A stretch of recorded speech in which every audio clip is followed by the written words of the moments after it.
Hello everyone, tonight I've got 10 special scary stories for all of you. I know many of you watch these videos to fall asleep, so before that, make sure to like the video and subscribe to Creepy Sinister, and don't forget to comment below and tell me where you're from and what time you're watching. Now get comfortable and let's begin. Story 1, it was the first night at that I-80 rest stop I spent completely alone. I thought the silence would be peaceful, until I realized it wasn't silence at all. My name is Lena Whitaker, and at the time this happened I was 27.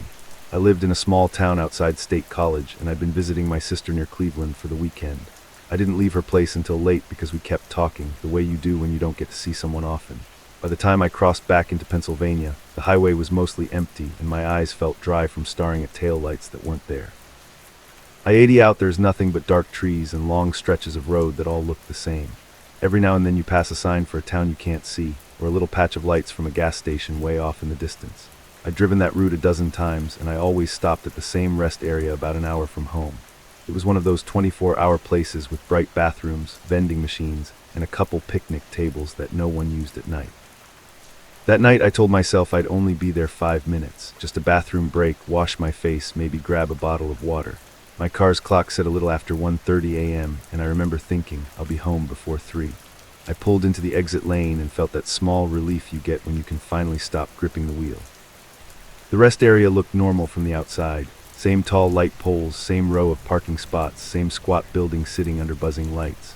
There were a few cars there already, which wasn't unusual. 2 sedans near the building, an SUV off to the side, and a semi parked farther back near the truck spaces. I parked close to the entrance and stepped out into cold air that smelled like wet leaves. The wind was light, but it cut through my hoodie the second I shut my door.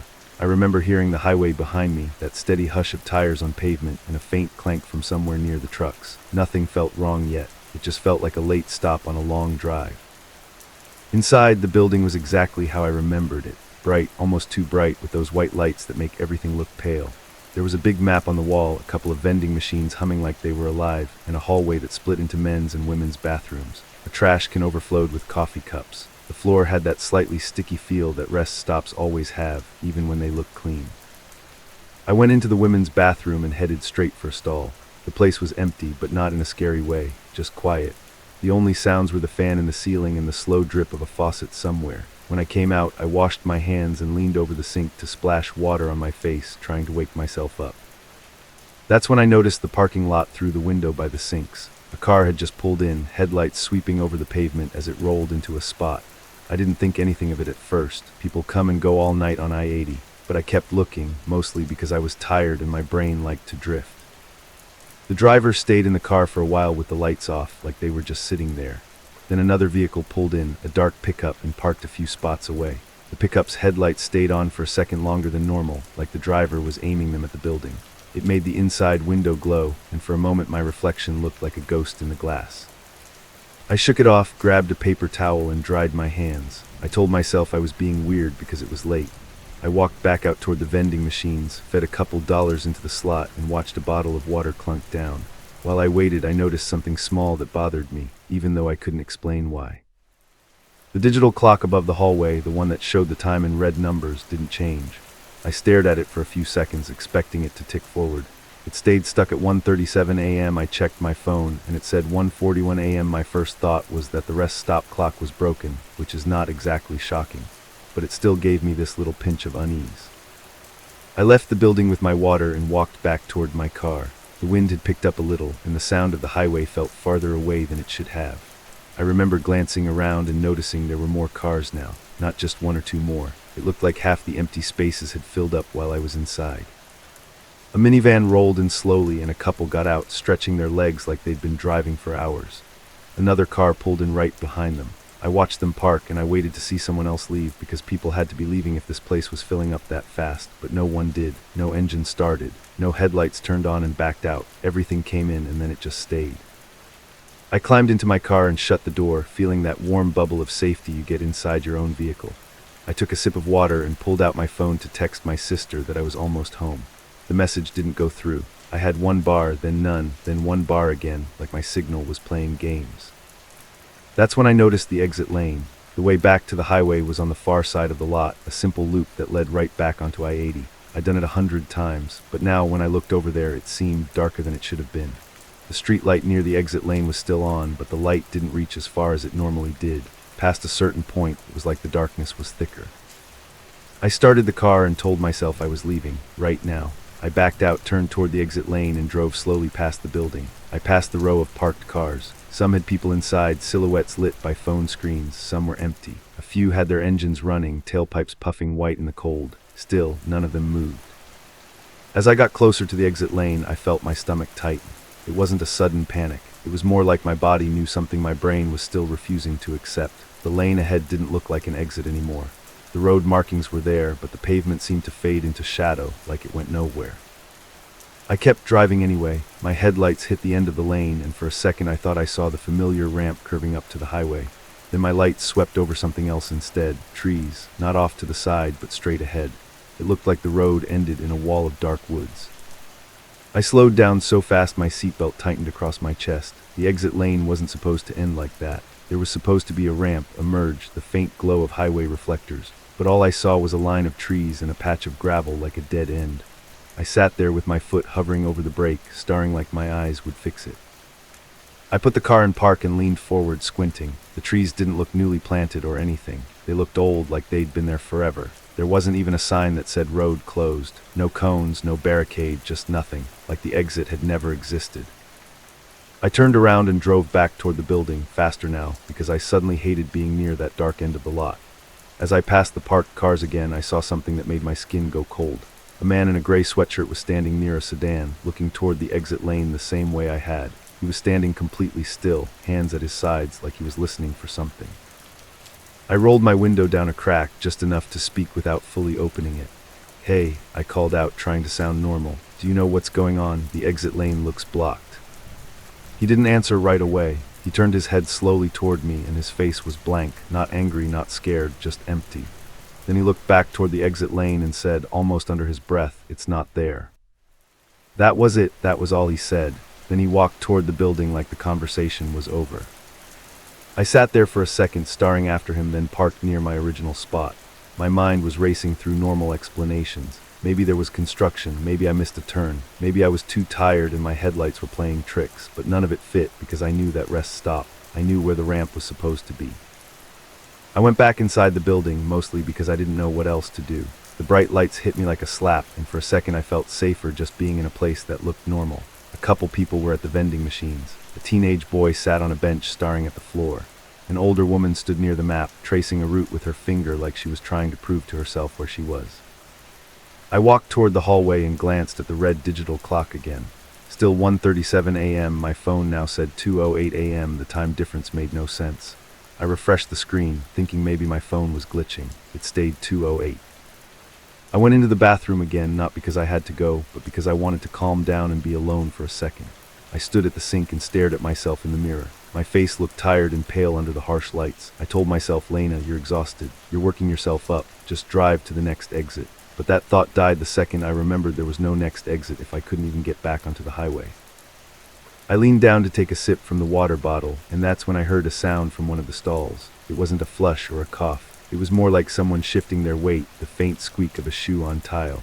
I froze because I hadn't seen anyone enter. Then in a voice so quiet I almost thought it was my imagination, someone whispered, "Lena." My whole body went cold, like the air had dropped 10 degrees in 1 second. I stood up slowly, staring at the stall doors in the mirror. There were 3 stalls, all 3 doors were closed. I hadn't seen any feet under them, but the whisper had been close, like the person was right behind the thin metal door. I swallowed and tried to speak, but my mouth felt dry. Who is that?" I managed, and my voice sounded small in the echo of the bathroom. There was a pause, then the same whisper again, slower this time. "Lena Whitaker." I backed away from the sinks until my shoulder hit the wall. My heart was pounding so hard it felt like it was shaking my ribs. Nobody should know my full name in a random rest stop bathroom, not in the middle of rural Pennsylvania at 2 in the morning. I didn't wait to see if a stall door would open. I rushed out of the bathroom and nearly collided with a woman coming in. She gave me a weird look, like I was the one being strange, and I kept walking without saying anything. I went straight to the front area and looked around like I expected the person who whispered to be standing there smiling at me. No one was looking at me, no one seemed interested. The man in the gray sweatshirt was near the vending machines again, staring at the snack rows like he couldn't decide. The older woman at the map was still tracing the same route. The teenage boy was still sitting, still staring at the floor. It hit me then how trapped they all looked, even though no one was screaming or running. I walked up to the front desk area where there was usually some kind of ranger office or information booth. At this place, it was just a window with a counter and a sign that said State Police occasionally patrol. No one was there, of course. I picked up the phone mounted to the wall, the kind that connects to emergency services, and held it to my ear. It gave me a dial tone for a second, then it went dead, not a busy signal, just silence. I slammed the receiver back down harder than I meant to. My hands were shaking. I stepped outside again and looked at the parking lot, trying to think of something logical. Cars still kept pulling in, one after another, headlights washing over the pavement. And still, none of them left. It was like the rest stop was swallowing them. I got back in my car and decided I was going to force my way out. I didn't care if the exit lane was blocked. I would drive to the end, turn around, find another road, drive through the grass if I had to. Anything was better than sitting in that lot like a mouse in a trap. I drove toward the exit lane again, faster this time, my headlights cutting into the darkness. The closer I got, the worse it felt, like the air was heavier. When my lights hit the end of the pavement, my stomach dropped because it wasn't just trees this time. It was the rest stop. The building was right there in front of me again, the same bright square under buzzing lights. The same vending machines visible through the glass, the same hallway entrance. I slammed on the brakes so hard my tires squealed, and for a second I thought I was going to hit the curb. My hands tightened on the wheel until my knuckles hurt. I spun my head around, looking behind me, and the parking lot was there, with my car tracks leading back the way I came. But the exit lane should have taken me away from the building, not back to the front of it. It was like I'd driven in a circle without ever turning. I sat there breathing hard, trying to understand what I was seeing. My phone buzzed suddenly, and the sound made me jump. A notification popped up, but it wasn't a text from my sister. It was a weather alert, like my phone had just remembered it could receive something. The time on my phone now said 1:41 a.m. 1:41. I stared at it, feeling dizzy. It had been 2:08 a.m., it had been later, I knew it had. But now it was back at 1:41, like time had snapped backward. I looked up through my windshield and saw a car pulling into the lot, headlights sweeping over the pavement. It was a dark pickup. The same dark pickup I'd seen earlier. It parked in the same spot. The headlights stayed on a second too long, aimed at the building. I watched, frozen, as the driver sat there with the lights off afterward, not moving.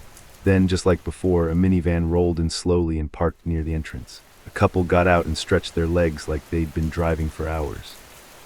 It was repeating. I felt like I couldn't breathe.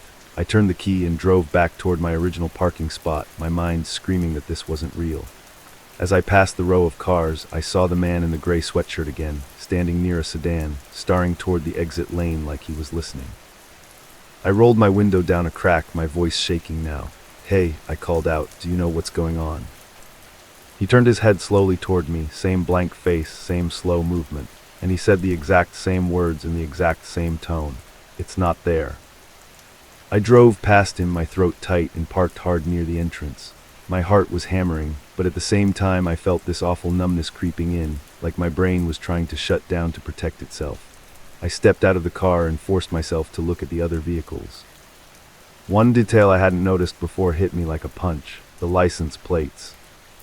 There were repeats, not just similar ones. The exact same plate on two different cars parked in two different rows. The same blue sticker in the same corner, the same dent on the rear bumper, like copies of the same car had been printed and dropped into the lot. I backed away and bumped into my own car, and that's when I saw something on my windshield that hadn't been there earlier. A folded piece of paper tucked under the wiper blade. My hands shook as I pulled it free. It was a plain white sheet, torn from a notebook. 2 words were written on it in black ink in neat, careful letters. "Don't listen." I stared at it, my skin prickling. Don't listen to what? To the whisper, to the man, to anything in that place. Behind me, the rest stop doors opened and closed, and I heard footsteps on the concrete. I didn't turn around right away. I didn't want to, but the footsteps stopped close behind me, close enough that I could feel someone's presence. Then right next to my ear, in that same quiet voice from the bathroom, someone whispered my name again. "Lena." I spun around so fast I almost fell, my fists raised without thinking, but there was no one there. The lot was full of cars and people, but the space behind me was empty. The doors to the building were closed. The lights buzzed overhead like nothing had happened. I got back in my car and locked the doors, even though I knew how pointless that might be. I crumpled the note in my hand and held it like it was the only real thing left. I tried calling 911, no signal. I tried starting my GPS. It couldn't find a route. It just kept spinning like it was searching for roads that didn't exist. I sat there for what felt like forever, watching the lot repeat small moments like a broken video. The same pickup arriving, the same couple stretching, the same man in gray staring toward the exit. Every now and then I'd catch someone else looking around with the same confused fear I felt, like they'd just realized the pattern too. But no one ran, no one screamed. It was like the place drained the energy out of you the longer you stayed. At some point my phone time jumped again. It went forward, then backward, then forward. I stopped trusting it. I started counting in my head, trying to keep track of minutes, but even that felt slippery, like my thoughts couldn't hold on to time.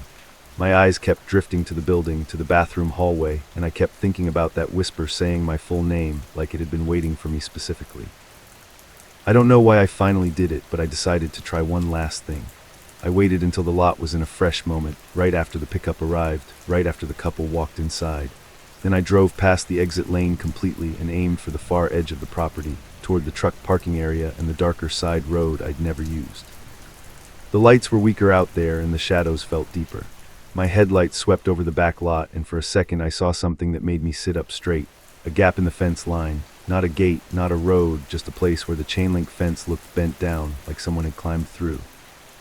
I drove toward it, heart pounding. The closer I got, the more my ears filled with that same heavy silence I'd felt near the exit lane. My headlights hit the fence and the gap looked real. It looked like a way out, even if it meant driving onto grass and dirt. Then my radio turned on by itself. I hadn't been listening to anything. I always drove with the radio off at night. But suddenly, static filled the car, and then a voice came through, low and clear, like someone speaking right into my dashboard. "Lena Whitaker," it said. I jerked my hands off the wheel like the steering wheel had burned me. The car rolled forward a few feet on its own before I slammed the brake. The voice on the radio didn't sound like a DJ or an announcer. It sounded like someone trying not to be heard, like a whisper turned into sound. "Don't listen," I whispered to myself, gripping the crumpled note. "Don't listen." The static grew louder, and under it I thought I heard other voices, layered together, like a crowd all murmuring at once. I couldn't make out words, but I could feel it pressing into my head, like the sound wanted to crawl into my thoughts. I shut the radio off. It clicked, then turned right back on.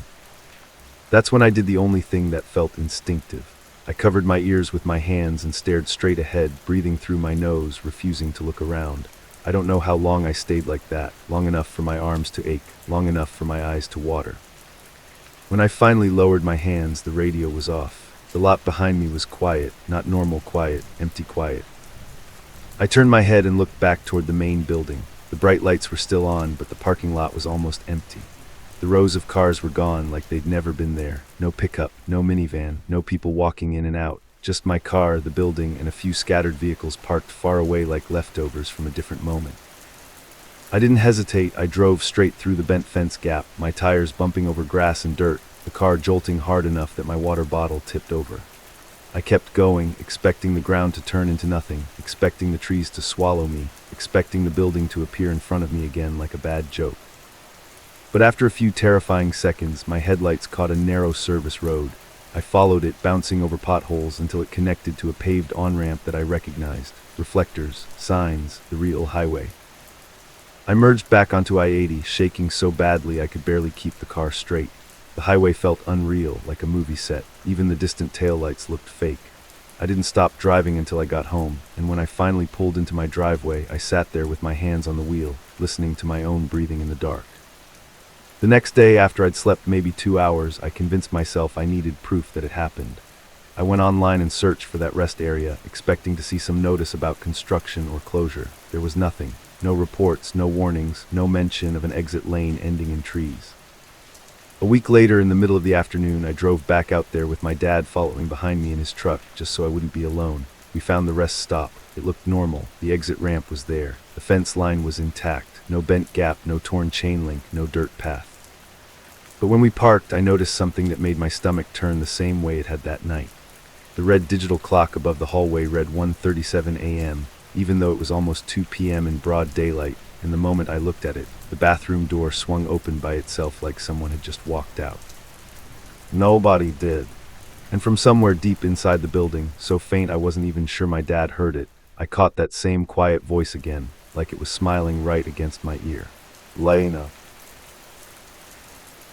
Story 2. Back in Aurora, Colorado, I worked the night shift at a gas station. I used to think the scariest thing I'd see was a drunk customer. I was wrong. I was 24 at the time, renting a small suburban townhouse on the east side of town. It wasn't fancy, but it felt safe. The neighborhood had those clean sidewalks, rows of identical porches, and a little shared parcel locker system by the mailboxes so packages wouldn't sit outside all day. Since I slept through most afternoons because of my schedule, that locker was honestly perfect for me. My routine was the same every day. I'd get home a little after 6 in the morning, lock the deadbolt, close the blinds, and try to sleep while the world was waking up. Around 2 in the afternoon, I'd roll out of bed, make coffee, and check my phone like everyone does. That's how it started, one random delivery notification that made no sense. It was a standard alert from a delivery app I'd used before. It said my package had been delivered, with a little photo of my porch. The problem was I hadn't ordered anything. I thought maybe my mom had sent me something and forgot to tell me, or maybe it was one of those surprise subscription boxes. I walked downstairs, opened the front door, and saw nothing on the porch. I shrugged and figured it was in the shared locker. The locker was a metal wall with different compartments and a touchscreen. If you got a delivery, you get a code, punch it in, and the right door would pop open. I walked out there in my socks, still half asleep, and tried the code that showed in the app. The screen beeped like it worked, and one of the smaller doors clicked open. Inside was a plain brown box with no logo, no shipping label, nothing except a strip of clear tape and black marker writing on top. It said my first name, spelled correctly, and underneath it was just one word, return. I carried it back inside and set it on the kitchen counter for a minute, trying to think. My name being on it made it feel less like a mistake, but the no-label thing was weird. I grabbed a knife from the drawer and sliced the tape carefully. Inside was a single item wrapped in an old grocery bag. It was my missing key fob. Not like a random key fob that kind of looked like mine. The exact one I'd lost 2 years earlier when I lived in a different apartment complex. Same worn plastic, same tiny crack in the corner, and the same little silver key ring I'd attached. I just stood there holding it, feeling that slow, cold confusion you get when something doesn't fit in reality. I sat down and tried to explain it away. Maybe someone found it back then and somehow tracked me down now. Maybe the apartment office had my information and finally mailed it. But why use a delivery app photo? Why no return address? And why the word return like I was some lost and found bin? I checked the app again, expecting to see a company name or a carrier. The sender name was listed as Darius M. No last name, no address, just that. I didn't know anyone named Darius. I tried clicking into the details, but it only showed that a delivery had been completed and that it was successfully received. That night at the gas station, I was distracted the whole shift. The store was quiet like usual, fluorescent lights buzzing, lottery ticket posters in the windows, and the same stale coffee smell trapped in the air. Around 1:30 a.m., I finally took out my phone and searched Darius M. in my contacts and social media out of curiosity. Nothing came up that meant anything. I told myself it was probably some kind of prank. Maybe someone found my name through old mail. Maybe the delivery app got hacked and someone was messing with people in my area. When I got home after sunrise, I shoved the key fob in a drawer and tried to sleep, but my brain kept replaying that moment of opening the box. It didn't feel random. It felt targeted. 2 days passed with nothing, and I started to relax again. I convinced myself I'd overreacted. Then one afternoon, I got another notification. Same app, same type of photo of my porch, same sender name, Darius M. This time, when I checked the parcel locker, the door was already slightly cracked open like it hadn't closed right. That alone made my stomach tighten. I pulled it open the rest of the way and found another plain box, again with my first name in black marker. This one didn't say return, it said, "You forgot this too." Inside was my old wallet. It wasn't stuffed with anything important, thank God, but it was mine. I recognized the faded leather and the tiny burn mark on the edge from when I'd dropped it too close to a space heater in college. I hadn't seen that wallet since I was maybe 19. I'd lost it during a road trip and assumed it was gone forever. I started shaking, not in some dramatic way, but in a quiet, physical way like my body was reacting before my mind caught up. My first thought was that someone had gone through my old stuff. My second thought was worse, that someone had been holding on to it for years. I called the non-emergency police line that afternoon. I tried to sound calm, like this was a normal thing to report. The dispatcher asked if anything had been stolen or if I'd been threatened directly. I told her about the boxes, the strange sender name, and the messages written on top. She basically told me to keep the items, document everything, and call back if the situation escalated. When I hung up, I realized how alone I actually was with it. I lived by myself, worked nights, and barely knew my neighbors beyond polite waves. My townhouse shared walls with 2 other units, but I couldn't even tell you their names. The neighborhood felt safe because it was quiet, but quiet doesn't stop someone from watching you. That night at work, I kept looking up every time the door chimed. Every customer made me tense. A guy in a hoodie lingering by the energy drinks made my heart race, even though he was probably just deciding what to steal. Around 2 a.m., a man came in and asked for cigarettes in a flat voice, and something about him made me stare a second too long.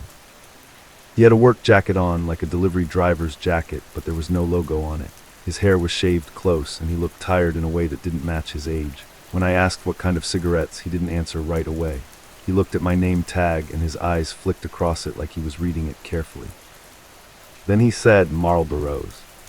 I rang him up, hands feeling numb, and he paid in cash without saying anything else. As he turned to leave, he paused like he was going to say something, then didn't. The bell jingled behind him, and I watched through the window as he walked into the dark parking lot and disappeared between 2 cars.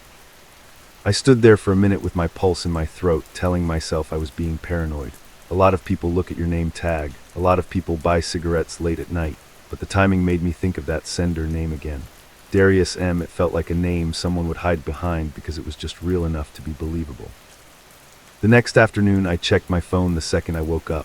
No notification. For a few hours, I actually felt relieved. I ate cereal, watched some TV, and tried to act like a normal person. Then, right before I left for work, my phone buzzed again. "Your package was delivered." The photo wasn't of my porch this time. It was of the parcel locker area, taken closer than before, almost like the delivery person had leaned in. In the corner of the image, I could see part of someone's shoe, a dark boot, like they were standing right there when the picture was taken. I walked out to the locker with my keys clenched between my fingers like a weapon. The air was cold and thin, typical Colorado, and the sun was already dropping behind the rooftops. A few porch lights were on, warm little squares in the early evening. Everything looked normal. The locker door popped open when I entered the code. Inside was another box, slightly bigger than the others. My name was on it again, but the writing was messier this time, like whoever wrote it was in a hurry. It said, "Check your camera." I didn't have a camera. I had a basic video doorbell mounted near the front door that came with the townhouse when I moved in, but I'd never activated it. I didn't even know the login. I'd assumed it was dead or tied to the previous tenant. Still, my skin prickled as I rushed back inside and stared at the doorbell like it might blink at me. I got my laptop out and searched up the model number. After some trial and error, I found the reset instructions and went through the setup process, expecting it to fail. It didn't. It connected instantly, like it had been waiting for me. The app asked me to create an account, and I did. Then I saw there were already recordings saved. Not a ton, just a few clips, all time-stamped from the last week. My throat went dry as I clicked the first one. It showed my porch from the doorbell's angle. The video was taken at night and the porch light was off, so it was grainy and black and white. A figure stood at the edge of the frame, just beyond my welcome mat, like they knew exactly where the camera couldn't see their face. They didn't knock, they didn't move. They just stood there for almost a full minute. Then, right before the clip ended, the figure raised a hand and pointed directly at the doorbell camera, like they were pointing at me. I clicked the next clip with my heart pounding. Same angle, same time of night, different day. The figure was closer this time. I could see more detail, dark jacket, that same boot shape I'd noticed in the delivery photo. The person leaned in toward my door like they were listening. And then in the last second of the clip, the deadbolt turned slightly. Not all the way, just a small twist, like someone testing it. I sat back so fast my chair scraped the floor. I checked my front door without thinking, touching the deadbolt like it might be loose. It was locked. It had been locked every time I came home, but someone had been out there at night trying it.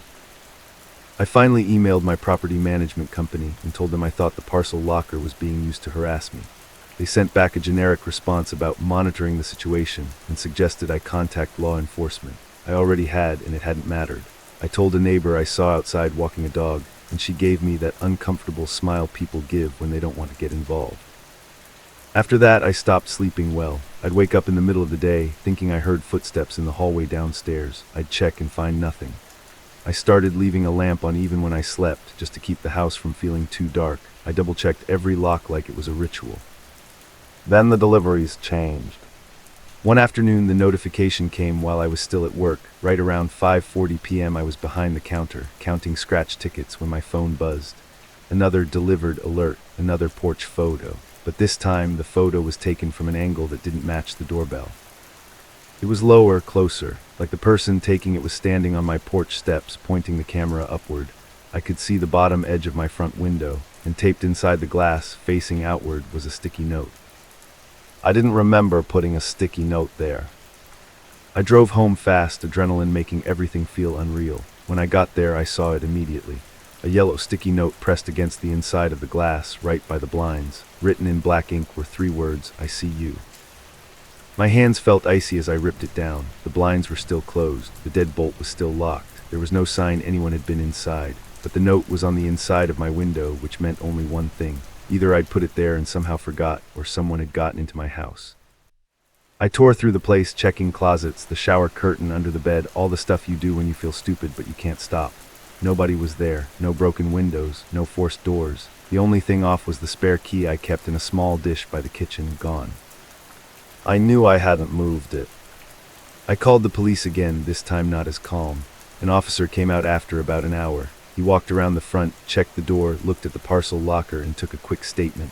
When I showed him the recordings from the doorbell, he nodded like it was mildly interesting. He told me something like, could be some neighborhood kid messing around. I stared at him almost speechless. This wasn't a kid. A kid doesn't return your lost wallet from 5 years ago. A kid doesn't test your deadbolt at night. A kid doesn't leave a note inside your window. The officer suggested I change the locks and stay aware, then left like the whole thing was just inconvenient. I changed the locks the next day. I didn't wait for permission from the landlord. I paid a locksmith cash because I needed it done immediately. The locksmith was a quiet, older guy who didn't ask questions, but he gave me a look when I told him to replace everything, including the deadbolt. When he left, my front door finally felt like a barrier again. That night, I tried to convince myself I'd fixed it. I even managed to sleep for a few hours. But a little after 2 in the morning, my phone buzzed on the nightstand. The sound sliced right through me. Another notification. I forced myself to pick it up and look. It wasn't the usual delivery message. It was a push alert from the doorbell app. Motion detected. I clicked it, heart hammering, and watched the live feed. The porch was empty for a second. Then a figure stepped into frame from the side, moving slow and controlled. Same dark jacket, same boots. They stopped right in front of my door and tilted their head like they were reading something. Then they raised their phone, aimed it at my door, and I heard a soft click through the live audio. A photo. They weren't delivering anything, they were documenting. The figure reached toward my doorknob. I watched, barely breathing, as their hand wrapped around it and turned. The knob didn't budge because the new lock held. The person tried again, harder, and I saw their shoulders tense. Then they leaned close to the door, close enough that I could see part of their face under the hood, just the shape of a cheek and a mouth. And I heard them speak, quiet but clear, through the tiny doorbell microphone. Open it. I didn't move, I couldn't, my whole body felt pinned to the mattress. I stared at my bedroom door like it might swing open any second. The figure on the screen stood there for a long moment, waiting, like they truly believed I might obey. Then they stepped back and I saw something in their other hand, a small package, like one of the earlier boxes. They set it down directly on my welcome mat and walked away without looking back. The next morning, when the sun was up and I could breathe again, I went downstairs with a baseball bat in my hands. The box was still there. No label, just my name. Underneath it, written in the same marker as before, was a new message. Occupant. My throat tightened as I opened it. Inside was nothing but a printed sheet of paper folded once. It looked like a screenshot from a delivery app tracking page. At the top was the sender name, Darius M. Under the delivery details, where it usually says package, delivered, it said something else. Occupant confirmed. And below that line was a small photo. Not of my porch, not of the locker. It was taken inside my townhouse, from low to the ground, angled up toward my couch. In the picture, I was asleep on the couch in my work clothes, head tilted back, mouth slightly open. My phone was on my chest. The TV was on in the background. I remembered that night. I'd come home exhausted and passed out downstairs without even making it to bed. I stared at that photo until my vision blurred. I didn't remember anyone being there. I didn't hear anything. I didn't wake up, which meant whoever took it had been inside while I was unconscious, close enough to hear me breathe, and then left without taking a single thing. I moved out within a week. I didn't tell my landlord the real reason. I said I had family stuff. I slept at a friend's place until I found another apartment across town, one with no shared locker, no doorbell camera, and no neighborhood that felt too quiet. I changed my number, deleted every delivery app off my phone, and I stopped using my name on any orders. For a while it worked. The notifications stopped, the boxes stopped. I started to believe it was over, like the person had gotten what they wanted, proof that they could get to me. Then months later I was cleaning out my email one morning and saw a single unread message in my spam folder. No subject line, just a notification preview from that old delivery app I thought I'd deleted. It only had 4 words. Delivery complete, occupant confirmed. Story 3. This happened during the ride I didn't request. Everyone was afraid of what was outside, but my fear came from inside my own house. At the time, I was working nights at a hospital in Tucson, Arizona. Not a doctor or nurse, just one of the support staff who kept the place moving when everyone else wanted to sleep. The ER always had that same mix of bright lights and tired faces, like the building itself never got a chance to breathe. Most nights blurred together, and I liked it that way. Routine meant I didn't have to think too hard about anything. That week, though, people were on edge. There'd been a string of weird incidents around town, the kind you only hear about through coworkers and half-read neighborhood posts. Someone's Ring camera caught a guy walking up to doors at 2 in the morning, trying the handle, then walking away like it was normal. A couple of cars got broken into in employee parking lots. Nothing huge, but enough that everyone started walking a little faster to their cars, keys sticking out between their fingers. I didn't have a car back then. Mine had died on me a few months earlier, and I kept putting off fixing it because hospital hours already ate my life. I used rideshare apps to get to and from work, and usually it was fine. The drivers got used to the hospital pickup lane, and I got used to the same little routine of checking the license plate, getting in, and staring out the window until I was home. That night, my shift ended late. It was one of those nights where the ER got slammed out of nowhere, and even though I wasn't doing anything dramatic, I felt drained like I'd been running for hours.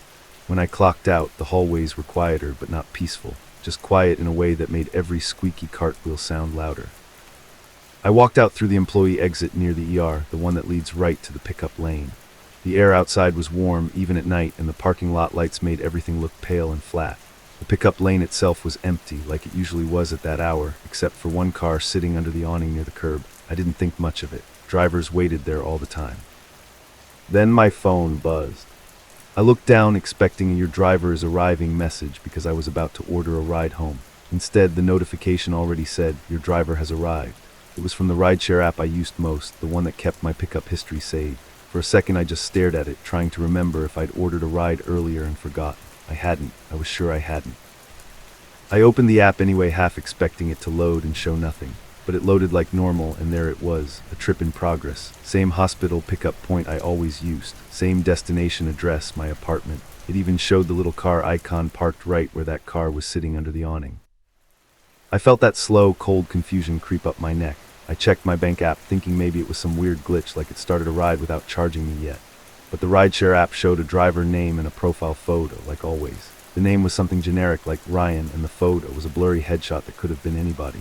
The car listed was a dark gray sedan, and the license plate number matched what I could see from a distance. I had to squint, but it matched. That was the part that made me take a step backward. Because the app didn't just show a car at the pickup lane. It showed the exact type of car I'd been picked up in before, and the plate looked real. My brain tried to file it away as a mistake, but it didn't fit into the normal kind of mistake. It felt like someone had copied my routine. I hit the cancel button. The screen popped up a message saying something like, "You are already in the vehicle." For a second I thought I misread it. I blinked and read it again, and it still said the same thing. The app acted like I'd already gotten into the car and the ride had started. I backed up another few steps and looked around the pickup lane. There were no other employees out there, no other cars pulling in. The security guard who sometimes sat near the entrance wasn't visible. The ER doors were behind me, but they felt farther away than they should have. I tried to cancel again, same message, already in the vehicle. I didn't know what to do, so I did the dumbest thing, the thing people do when they're tired and trying to make sense of something that shouldn't be happening. I walked closer to the car. The headlights were off, the windows looked dark, tinted enough that I couldn't see inside clearly. The car was parked perfectly in the spot where rideshares usually waited, angled like the driver knew the routine. I glanced at my phone again and watched the little map. The car icon was there, idle, like it was waiting for me to buckle up and say hello. I kept my distance, standing closer to the hospital wall than the curb. I remember thinking maybe this driver showed up early for another person and the app is confused. But the destination was my address, my unit number. The note I always left, "I'll be wearing navy scrubs," was on the screen too. I hadn't typed that in weeks, but it stayed saved. My phone buzzed again. A message came through in the app's chat, just 2 words. "Get in." I froze so hard it felt like my feet locked to the ground. I stared at the message, then at the car, then back at my phone. I didn't answer. I couldn't think of anything to say that wouldn't make it worse. The driver's side window slid down just a couple inches. Not enough to see the driver's face clearly, but enough for a voice to slip out. "Martinez," the voice said. It wasn't loud, it wasn't angry. It was calm, like someone trying not to scare an animal. That was another punch to the gut, because my last name wasn't on the app. My first name was. My profile name was just A. I didn't use my full name on anything if I could help it. And yet he said Martinez, like he was checking off a list. I didn't respond. I turned and started walking back toward the ER doors, trying to keep my pace steady so I didn't look panicked. My heart was going insane, but I forced myself not to run. Running made you feel hunted, and I didn't want to feel hunted. Behind me, I heard the car door open. Not slammed, just opened. Then a soft click like it closed again. I didn't look back. I shoved through the ER entrance and walked straight up to the front desk, pretending like I belonged there even though I'd clocked out. The woman at the desk looked up, tired, and asked if I needed help. I told her quietly that someone outside was pretending to be my rideshare driver. She didn't look surprised, which somehow made me feel worse. She picked up the phone and called security like she'd done it 100 times. While she was on the phone, I stood near the glass doors and watched the pickup lane through the reflections and glare. The car was still there, still parked in the same spot. From inside, it looked almost normal again, like I'd imagined the whole thing. A couple minutes later, a security guard came walking out with his flashlight in his hand, moving slowly and confidently. I stayed inside, watching. He approached the car, shined the light toward the driver's side, and leaned slightly like he was talking to someone.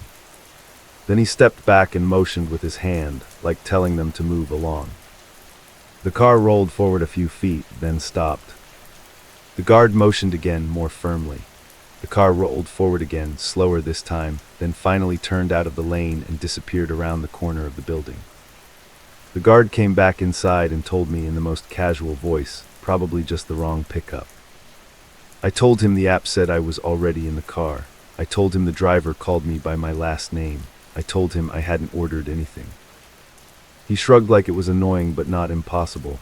"App's glitch," he said. "Maybe someone hacked your account. Change your password." That was it. That was all the help I got. I sat in the waiting area near the ER entrance, trying to calm down while I reset every password I could think of. The rideshare app, my email, and even my bank app, just in case. My hands were shaking so bad I had to type slowly. I kept expecting another message to pop up saying, "Get in," like it could reach through the screen and grab me. After a while, I ordered a ride for real, but I did it from inside the lobby so I could watch the car pull up. When the driver arrived, I checked everything twice and waited until another employee walked out at the same time. The driver that time was an older woman with a cheerful face, and I almost cried from relief when she spoke because her voice sounded normal. On the ride home, I kept staring at the map on my phone, watching the little line and the moving dot like it could protect me. Every time the driver slowed down or took a turn, my stomach tightened. I didn't tell her what happened because I didn't want to sound crazy, and I didn't want her to drop me off and leave me alone faster. I just wanted to get inside my apartment and lock the door and pretend the night never happened. I got home a little after 2 a.m., and the first thing I noticed was that the hallway light outside my unit was out. It was supposed to be on all night. It usually made the hallway feel safer, like the building wasn't completely asleep. But that night, the hallway was dim, lit only by the weak orange glow leaking from a stairwell window. I unlocked my door, stepped inside, and locked it behind me.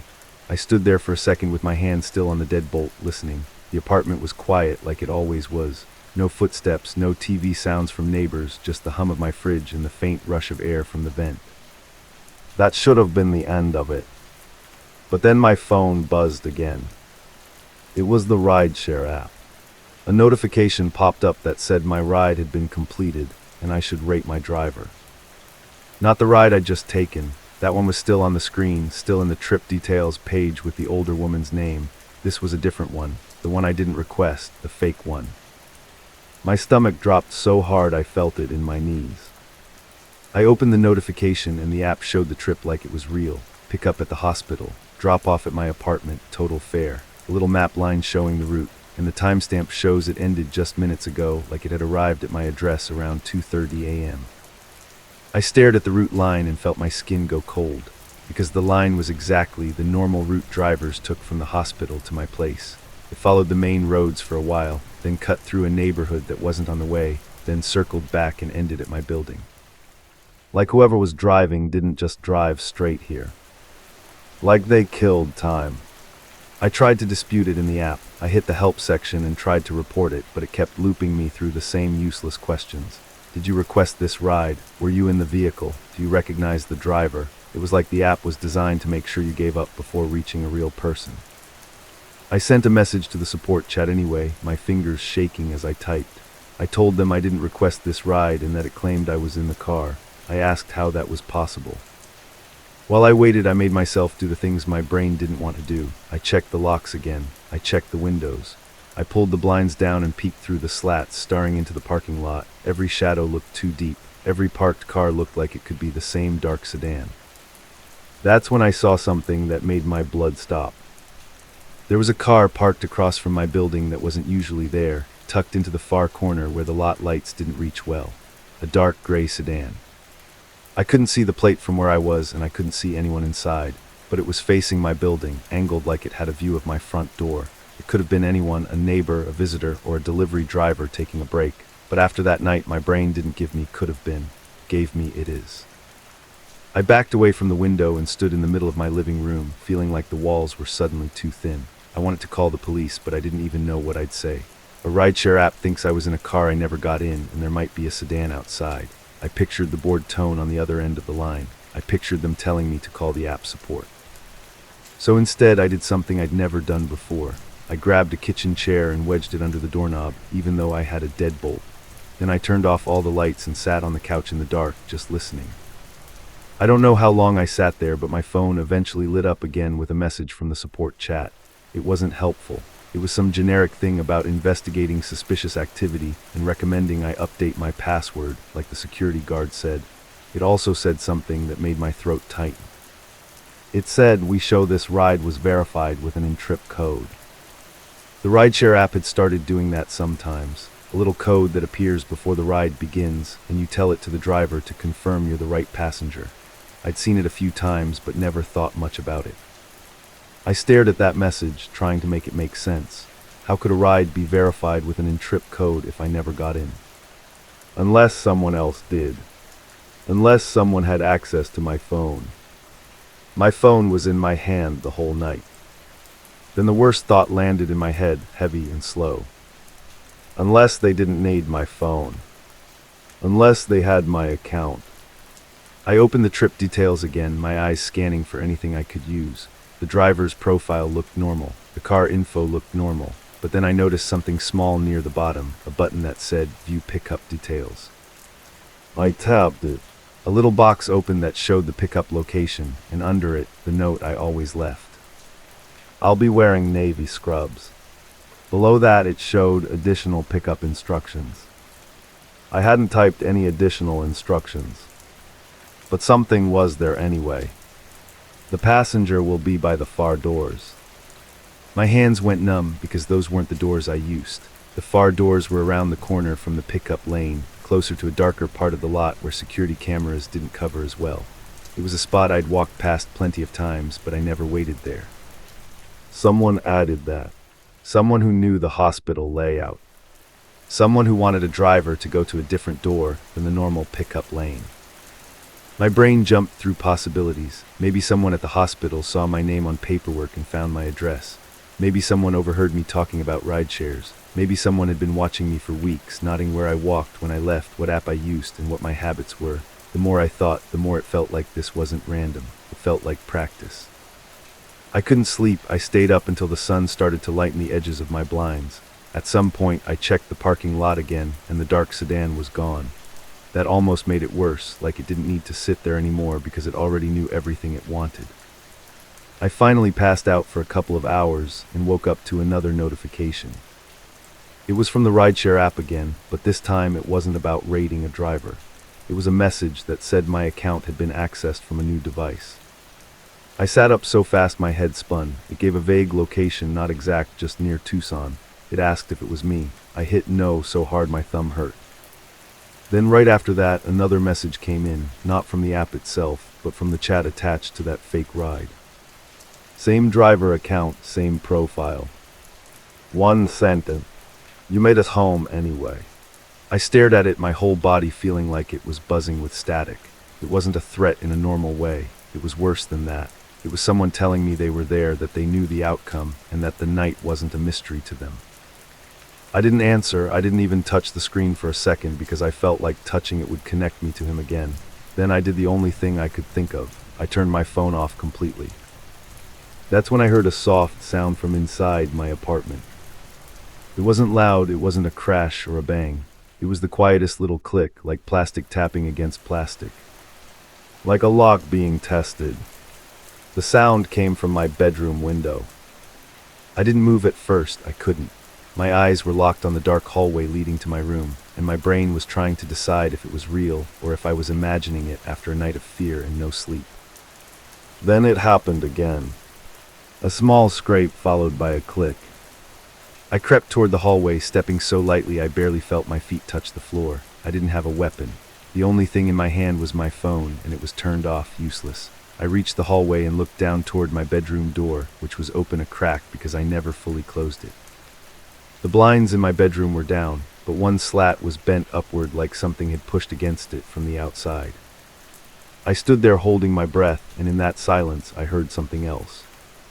Not from outside, from inside my room. A faint rustle like fabric shifting. Like someone moving carefully, trying not to make noise. My brain screamed at me to run, but my body felt heavy and slow, like it didn't trust me to move without making it worse. I took one step backward, then another, eyes still fixed on that cracked doorway. And then my bedroom door moved. Just a little. Like someone inside had pressed it open a bit more slowly, testing how far it could go without creaking. I backed up until I was against the wall near my front door, my hands shaking as I unlocked the deadbolt. The chair I'd wedged there made it awkward, but I forced it aside with my knee. I didn't care about being quiet anymore. I just cared about getting out. The moment the door opened, I ran into the hallway barefoot, not even grabbing my keys. I banged on my neighbor's door across the hall. The one I knew had a guy in his 30s who worked early mornings. It took him a few seconds, and those seconds felt like a lifetime. When he opened the door, I didn't even explain right away. I just shoved myself inside and turned, staring back at my apartment door like something would come bursting out. He asked what was wrong, and I finally forced the words out, whispering like the walls could hear me. I told him someone was in my apartment. I told him I thought they'd been watching me. He grabbed his phone and called the police while I stood by his peephole, staring at my own door across the hall. The police came fast, which surprised me. 2 officers. They knocked on my door, announced themselves, and went in with their hands on their belts. I stood behind them in the hallway, my neighbor right beside me. A few minutes later, they came back out. They said they didn't find anyone. They checked the windows, the closets, and under the bed. Nothing. No forced entry, no broken glass, no clear signs of someone being inside. One of the officers looked at my bedroom window and pointed out the latch was old and loose, and that maybe it shifted on its own. He said sometimes anxiety makes you hear things sharper than normal. I wanted to scream at him that my rideshare app told me I was in a car I never ordered, and that someone messaged me, "You made it home anyway," and that my bedroom door moved by itself. But I could tell by the way he nodded politely that he'd already decided it was stress and coincidence. Before they left, one officer asked if I had any cameras. I told him no. He suggested I get one. That day I didn't go back to sleep. I packed a bag and stayed with my cousin on the other side of town, someone who lived in a busy apartment complex with lights and people and noise. I told my manager I needed a few days off. I deleted the rideshare app from my phone and switched to using a different one with a different account, even though I knew that was probably pointless. A week later, I went back to my apartment during daylight to grab more clothes. Everything looked normal. No hidden person, no broken locks, no obvious clue that anything had happened at all. But when I walked into my bedroom, I noticed something on the floor near my closet. A small plastic tag, the kind you get on a keychain when you make a spare key. It was blank on one side. On the other side, written in neat black marker, was my apartment number. and underneath it, just one word. Confirmed. Story 4, this happened on a cold winter night. I thought the tapping on my window was just branches, but it was. I was a junior in high school in Dayton, Ohio, and winter always felt like it lasted forever. That night, the wind was pushing snow against the side of our house, and I was half asleep with my phone charging on the floor next to my bed. The tapping started soft, like something brushing the glass. I remember thinking it was one of the thin tree branches outside my window finally snapping loose and hitting the siding. Then it stopped for a few seconds and started again, but slower. 3 taps, a pause, then 2 more, like someone was thinking about it. I sat up and stared at the dark rectangle of my window, waiting for the wind to do it again. When it didn't, I told myself I was being stupid and pulled my blanket up higher. The tapping came back, louder this time, and it wasn't random anymore. It sounded like knuckles. I rolled out of bed and crept over, keeping my body low like that would somehow make me invisible. When I pulled the curtain back, I didn't see a branch or snow or anything moving at all. I saw my own face, just barely lit by the orange streetlight, staring up at me from the yard. I yanked the curtain shut so hard the rings scraped the rod. My heart was pounding so loud I thought my parents would wake up. I stood there, frozen, waiting for the next tap, waiting for some kind of proof that my brain had just glitched. But it stayed quiet, and when I finally forced myself to peek again, the yard was empty. I didn't sleep after that. I lay in bed with my eyes burning, listening to the house creak and the heater kick on, trying to explain it away. Maybe it was some kid messing around, someone who looked like me from a distance. Maybe I imagined it because I was tired. By the time my alarm went off, I was exhausted and weirdly angry, like I'd been messed with and didn't even know how. At school, it should have faded into the normal noise of the day. But that was the same week our school started renovations, and everything already felt off. Parts of the building were closed, hallways were blocked with plastic sheets, and there were guys in hard hats pushing carts past the cafeteria like they belonged there. The locker rooms were the worst because you could smell fresh paint and sawdust, and there was always a buzzing sound from tools somewhere behind the walls.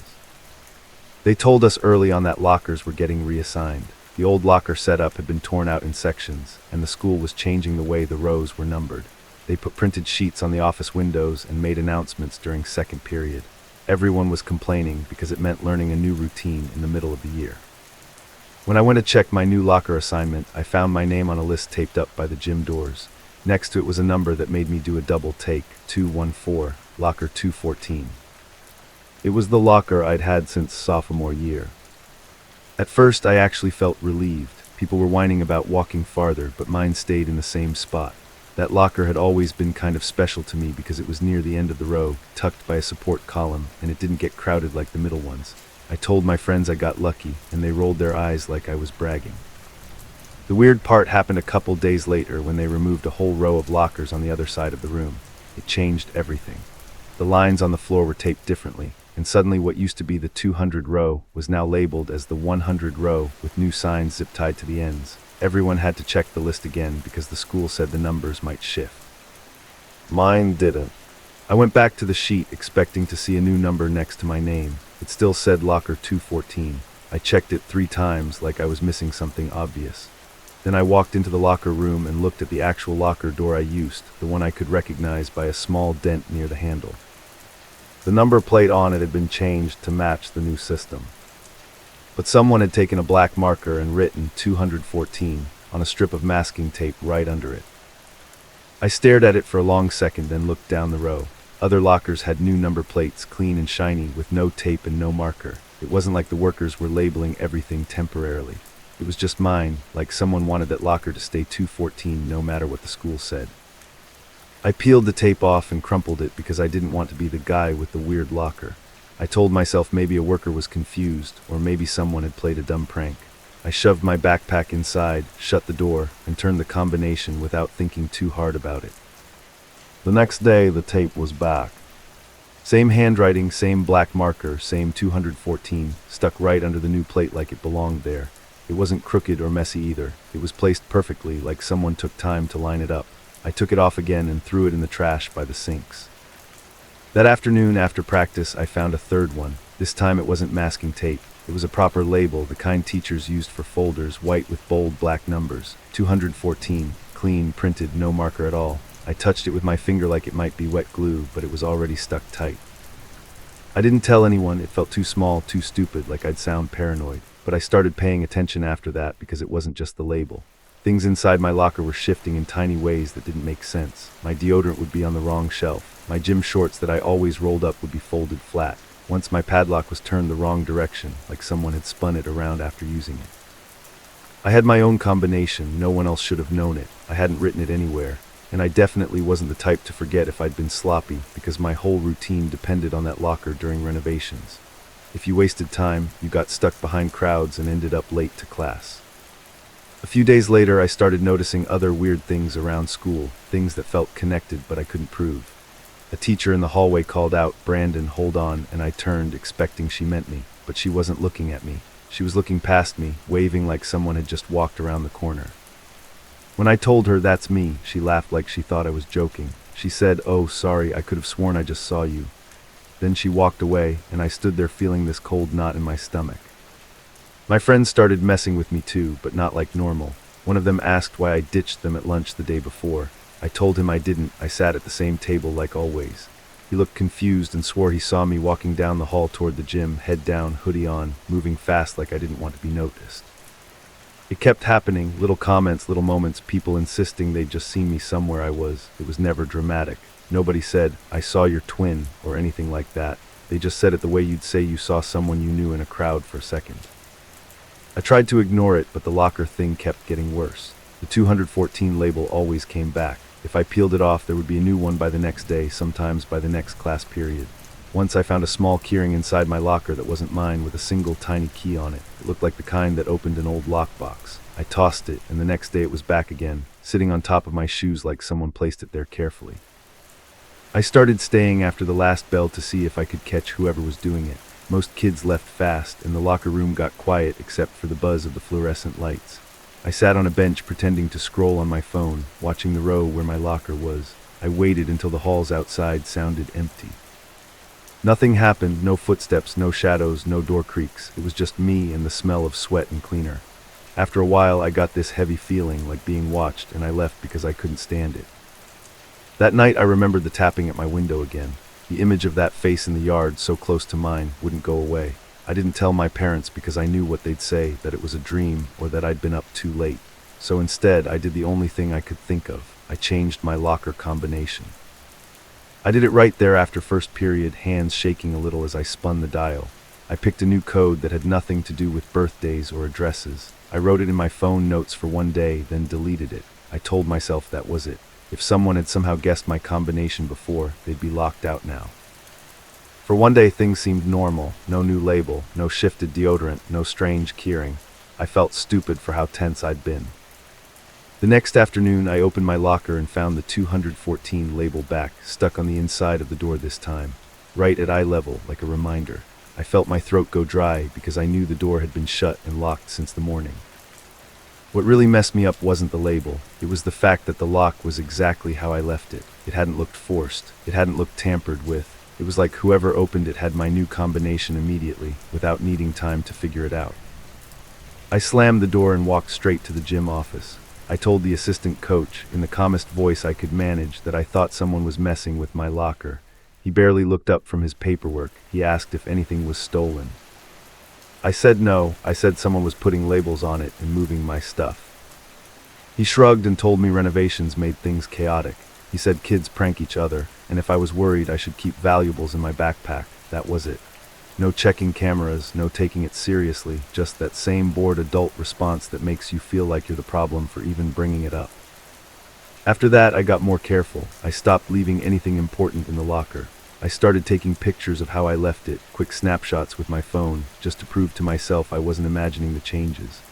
I also started noticing something else, something that made my skin crawl in a way I can't really explain. Sometimes my locker smelled warm when I opened it. Not like sweat or metal or old clothes, warm like someone had just been standing in front of a space heater. It didn't make sense because lockers are cold inside, especially in winter, and the locker room itself was always chilly. But a few times when I opened 214, it felt like opening an oven that had just been turned off. The day I found the outfit was a Thursday. I remember because we had a pep rally later, and everyone was already wound up. Renovation workers were in the hallway with orange cones, and the school felt even louder than normal. I went into the locker room before lunch because I wanted to grab my hoodie, and I was already irritated because I'd been thinking about that stupid locker all morning. When I spun the combination, my hands were cold. The lock clicked open like normal, and I pulled the door. Inside, hanging neatly from the top hook, was a full outfit. A black hoodie, jeans, socks, even shoes, placed side by side on the bottom like they were on display. Everything was folded and arranged like someone took pride in it, like it was a gift. The hoodie looked exactly like mine. Same brand, same faded logo, same size. The jeans were my size too. At first, my brain actually tried to tell me it was my stuff, like I'd forgotten I'd left it there.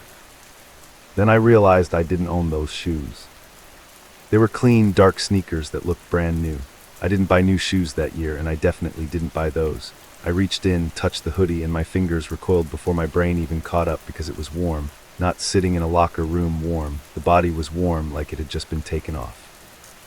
I stood there staring, feeling like the air in the locker room had thickened. The lights above flickered once, and I jumped like an idiot. My mouth tasted metallic, like adrenaline. I didn't want to, but I checked the inside of the hoodie anyway. I pulled the collar open and looked at the tag area, expecting to see some store label. There was a name stitched there in neat, dark thread. My name. Not written in marker, not printed on a tag, stitched like it belonged in a uniform. Brandon K. My stomach dropped so hard it felt like I missed a step on stairs. I looked around the empty locker room, expecting someone to be watching from behind a row, waiting for my reaction. But no one was there. The only sound was a distant echo from the gym.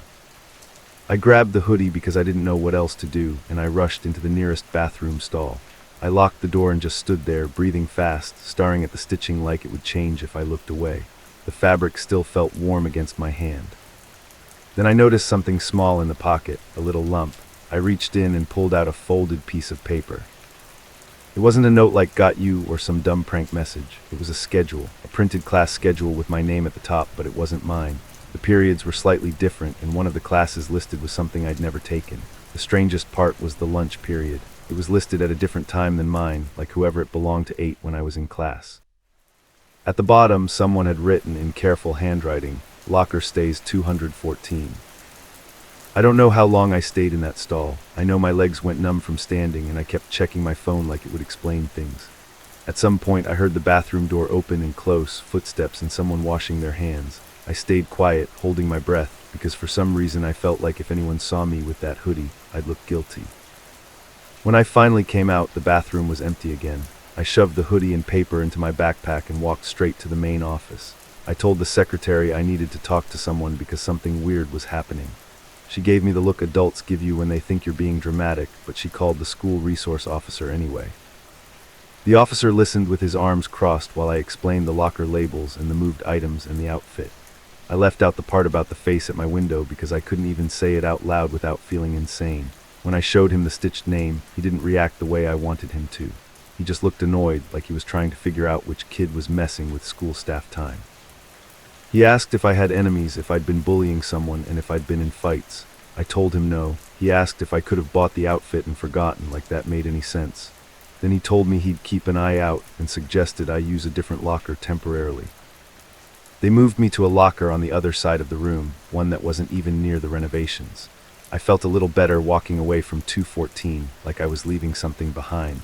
I didn't go near it for the rest of the day. The next morning I walked into the locker room and went straight to my new locker. The padlock was still on it, and it was right where I left it. I unlocked it, opened the door, and my stomach sank. Inside was another label. 214. Stuck to the inside of the door, perfectly centered, like someone was trying to correct a mistake.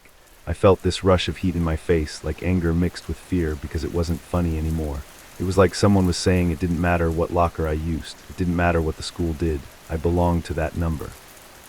I looked down the row toward where 2 14-year-olds used to be, and I saw something that made every hair on my arm stand up.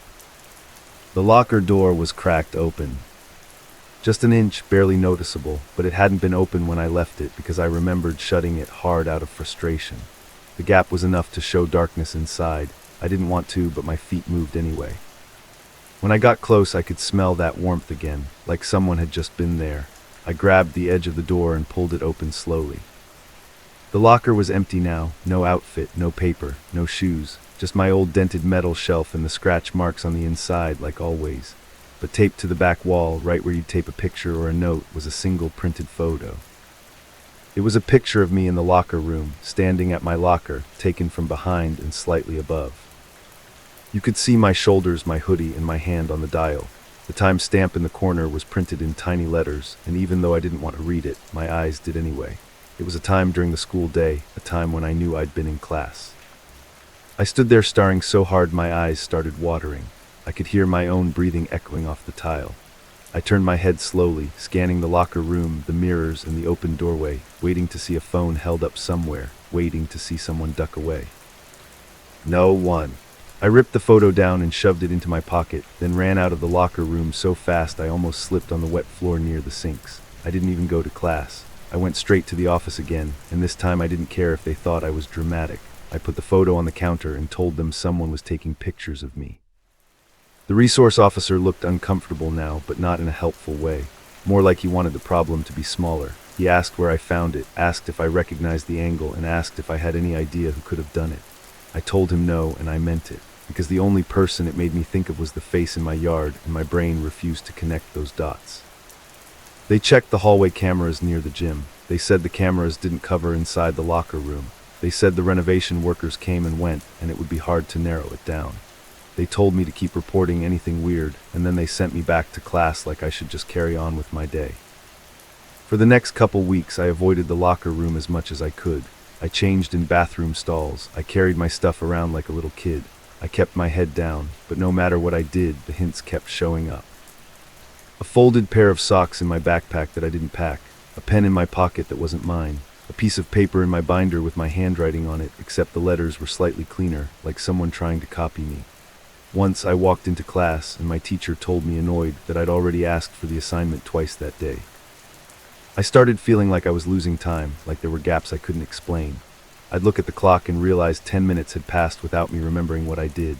I'd open my phone and see a new photo in my camera roll, blurry and dark, like it had been taken inside a pocket. When I showed my parents, they told me I was stressed and that renovations and school and lack of sleep mess with you. I almost believed them until the night I woke up to tapping again. It was softer this time, not urgent, like whoever was outside didn't need to try. I lay there, frozen, staring at the curtain, feeling that same heavy watched feeling. The tapping stopped, and for a second I thought I was safe. Then my phone screen lit up on the floor with a notification, a new message from an unknown number. It was just a photo.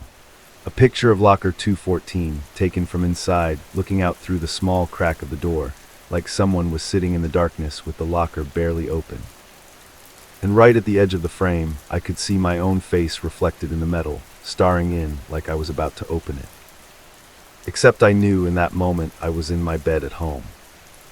I didn't go back to school the next day. My parents finally took it seriously when they saw how pale I was and how my hands wouldn't stop shaking. The police came, asked questions, and made notes, but nothing happened fast, and nothing they said made me feel safer.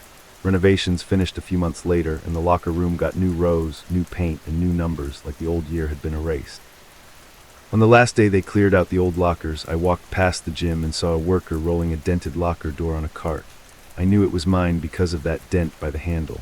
I watched it disappear down the hall, and for the first time in weeks, I felt like I could breathe.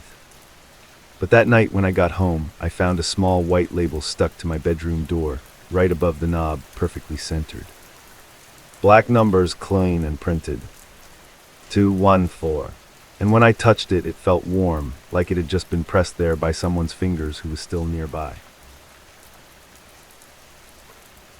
Story 5. During the month, I rented a cheap basement studio apartment in Queens, New York. I was staying in a basement apartment. At first, the noises upstairs seemed normal, until I realized they weren't coming from upstairs. I moved to Queens because I needed something fast and cheap, and I was running out of options.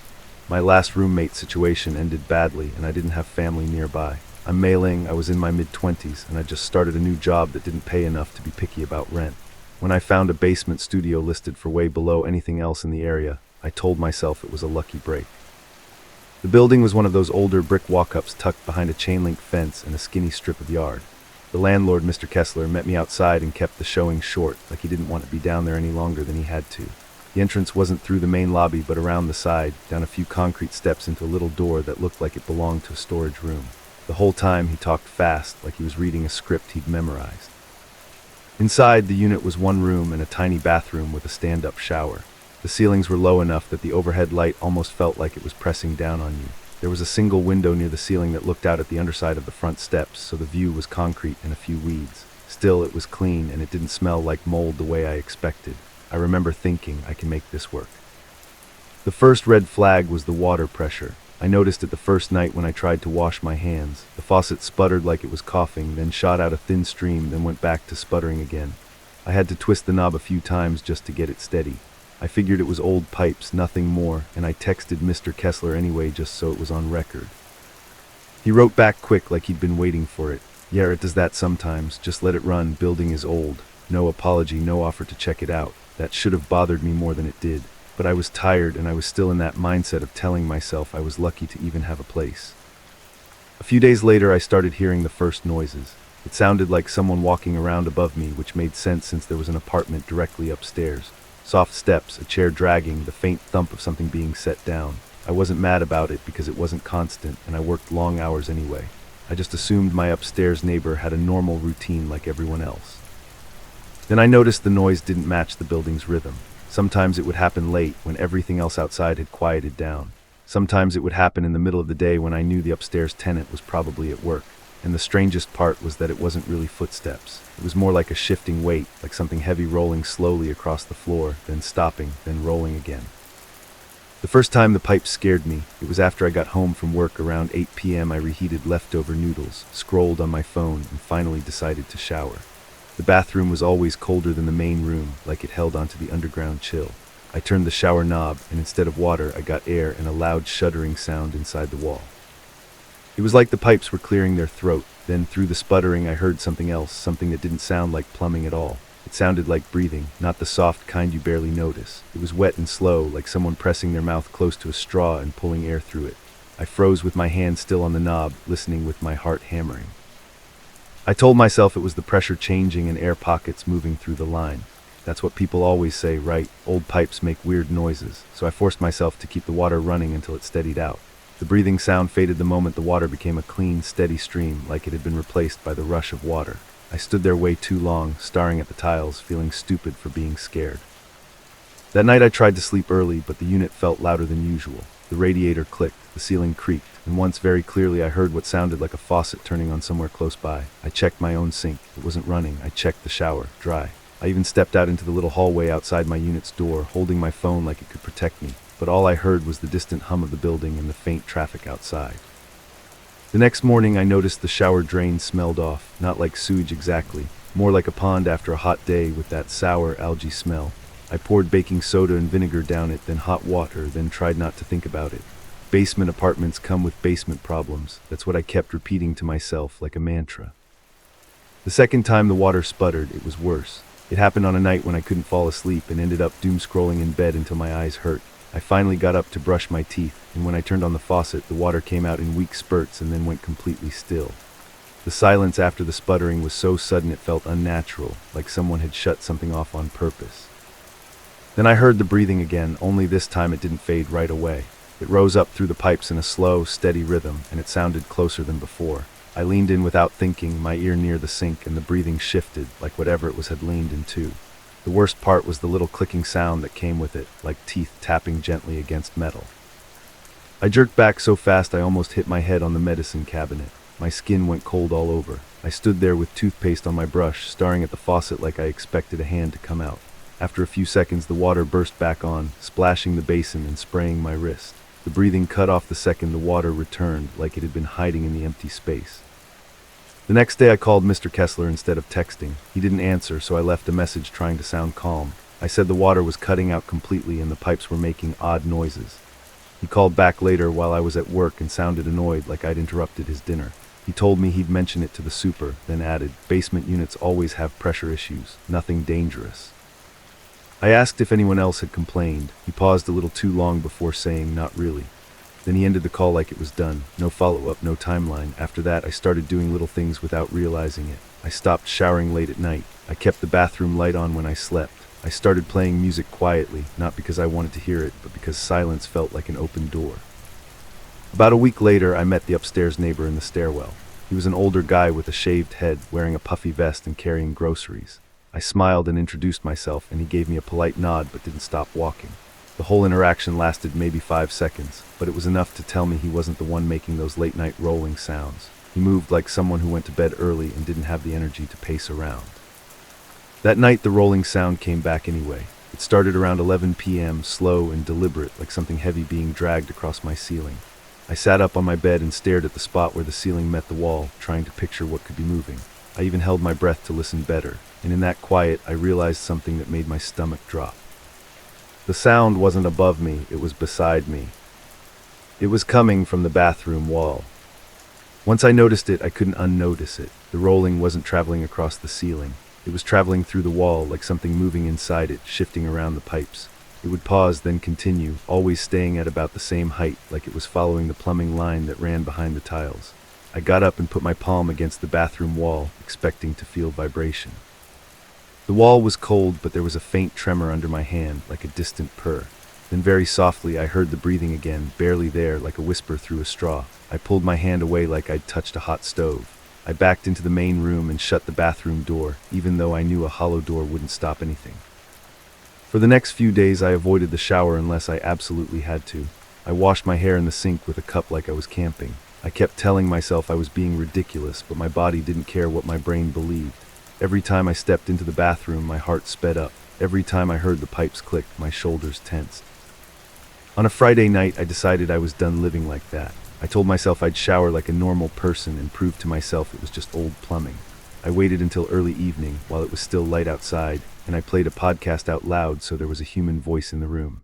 I turned on the shower and watched the water run for a full minute before stepping in. At first, it was normal. The water pressure was weak but steady. The steam started to fog the mirror. I felt my muscles loosen just a little. I even laughed at myself in my head like, "See, you're fine." Then the water changed. It went from clear to cloudy in a heartbeat, like someone had poured milk into it. I stepped back, confused, and watched it shift to a darker shade, like gray tea. The smell hit right after, stagnant, earthy, like wet soil and metal. The water pressure dropped, and the spray turned into a thin stream that barely rinsed the soap from my skin. I reached for the knob to shut it off, and that's when the drain made a sound. It wasn't a gurgle, it was a deep, wet inhale, slow and hungry, like something had been waiting and finally got its chance. The hairs on my arms lifted. I froze, one hand on the knob, and stared down at the drain. The dark water swirled around it, circling like it was being pulled. And then I saw it. At first it looked like a trick of the water, like foam or hair caught over the metal, but it wasn't floating. It was pressed upward from underneath, as if the drain opening was covered by glass and something was pushing its face against it. A forehead shape, then the curve of a cheek, then the outline of lips, all distorted by the great but unmistakable. A face. It wasn't pale like a corpse in a movie. It was grayish and waterlogged, like skin that had been soaked too long. The eyes were the worst part because they weren't closed. They were open and staring straight up at me, unblinking as if they could see through the metal like it wasn't even there. And as I stood there, shaking, the mouth moved slightly, forming a small O, and the breathing came through again, right through the drain. I screamed, but it came out thin and broken because my chest had locked up. I stumbled out of the shower, slipping on the wet tile, and I slammed my shoulder into the sink. I didn't even grab a towel. I ran into the main room dripping, my hands shaking so badly I could barely unlock my phone. I called 911 with wet fingers, trying to explain between breaths that something was in my drain, that someone was in my plumbing. The operator kept asking if there was an intruder in my apartment. I kept saying, "I don't know," because how do you explain what I saw without sounding insane?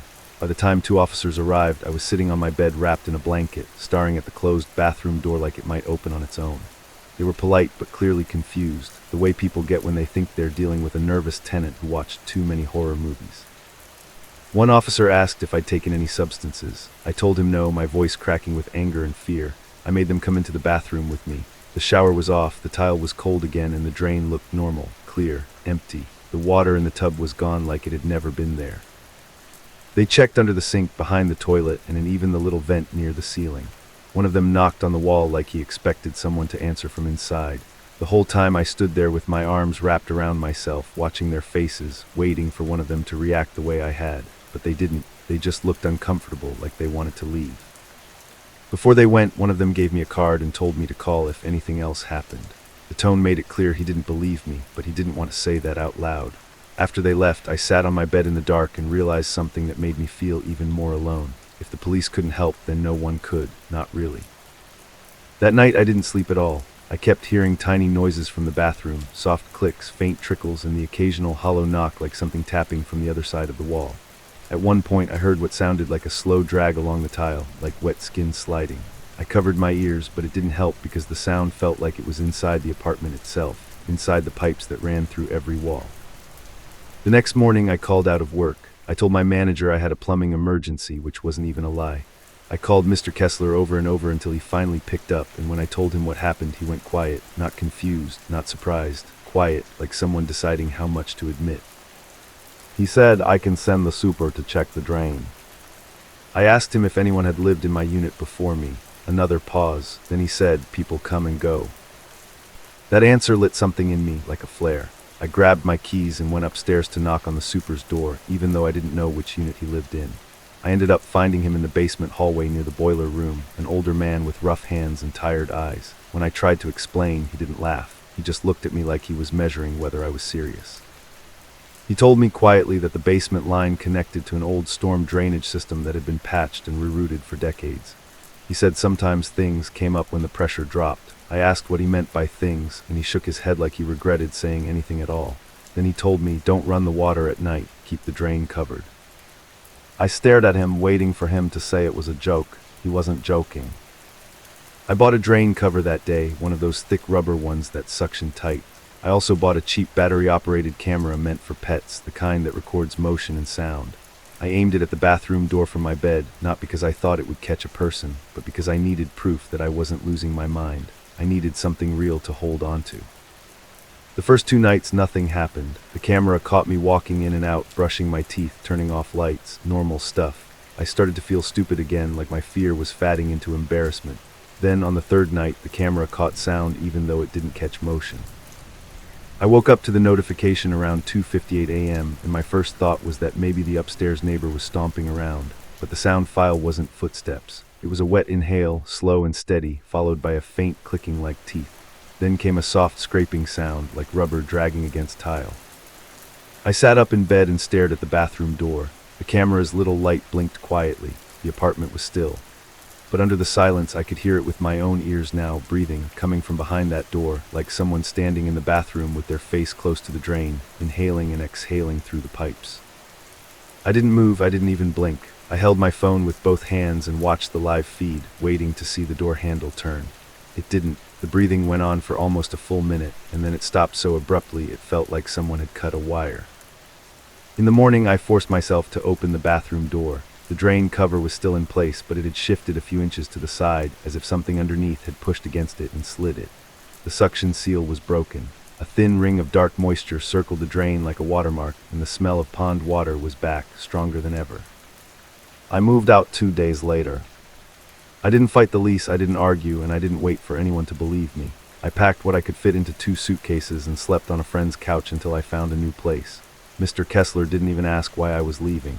He just took the keys and said, "Sorry it didn't work out," like he was talking about a bad restaurant recommendation. A month after I left, I got an email from the delivery service I use, saying a package couldn't be delivered because the address was vacant. That confused me, because I assumed someone else would have moved in right away. Later, out of curiosity, I shouldn't have fed it, and I checked the listing site where I'd found the unit. The basement studio was back up for rent. Same photos, same cheap price, same short description. The only difference was a new line at the bottom in small text: "Tenant must supply their own drain cover." And sometimes, late at night, when I'm in my new apartment and the sink makes that normal little gurgle, I still catch myself holding my breath. Because for a second, in the quiet right after the water stops, it almost sounds like something down there is doing the same thing, waiting for the pressure to drop again so it can come closer. Story 6. Around the time I worked nights at a self-storage facility in Bakersfield, California, I started getting strange notifications from my security camera. The weird part was, the camera wasn't even plugged in. I know how that sounds, so let me back up and explain why I even had a camera in the first place. I was 24, broke, and tired of dealing with people. A friend of a friend told me a local self-storage place needed a night attendant, and the pay wasn't great, but it was steady. Most nights, it was just me in a little office behind a chain-link fence, watching a monitor wall and doing boring rounds with a flashlight. The facility sat off a wide road lined with warehouses and auto shops. During the day, the place looked normal, almost dull. Rows of metal roll-up doors, painted numbers, motion lights on poles, and gravel crunching under tires. At night, though, it felt like a different world. The fence rattled when the wind kicked up, the sodium lights gave everything a sick yellow tint, and the shadows between the units looked way deeper than they should. The manager, a guy named Dean, trained me for about an hour and acted like he'd rather be anywhere else. He showed me how to log late payments, how to check locks, and how to respond if someone tried to sneak in after hours. The night office was basically a closet with a desk, 2 monitors, a small microwave, and a bathroom that always smelled like bleach.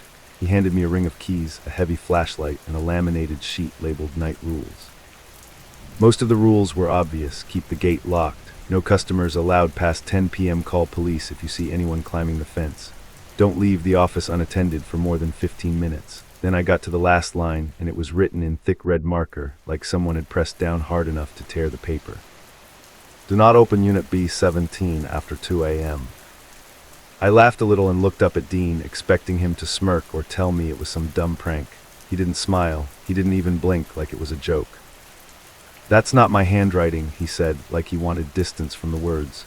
It's been there longer than I've worked here, just follow it. I asked the obvious question because who would? Why would I ever open a unit after 2 a.m.? Dean shrugged, but it didn't feel casual. Sometimes alarms trip, sometimes someone calls, says they got the wrong lock and says it's an emergency. Sometimes the system flags a door as open when it is. If it's B-17 and it's after 2, you wait until morning. You can call me if you want, you'll get my voicemail. He said it like he'd repeated it to other people before, like he was reciting a line he didn't like. My first week was quiet. I kept my head down, did my rounds, and spent most of the shift watching movies with one ear open. Bakersfield nights can be weirdly loud and weirdly empty at the same time. You'd hear a truck down the road or a dog barking somewhere beyond the fence, but inside the facility, it was just the hum of the lights and the distant buzz of the freeway. The only thing that bothered me was the camera system, not the monitors in the office. Those worked fine. I'm talking about my own little camera, something cheap I had lying around from my apartment. I brought it because the office door didn't feel solid, and I didn't like the idea of sleeping in there on my break without some kind of extra eyes. It was one of those cameras that connects to your phone and sends alerts if it detects motion. I stuck it on the top shelf behind the desk, angled toward the office door and the window. The first night I plugged it in, it worked like normal. It sent me a test notification when I waved at it. Then, a few nights later, I came in and realized I'd left it at home. I didn't think about it until I got a notification around 1:30 a.m. It buzzed in my pocket while I was doing paperwork, and I expected it to be nothing, like a random app alert. Instead, the message said, Motion DTCTD. I stared at the screen, confused because the camera wasn't even with me.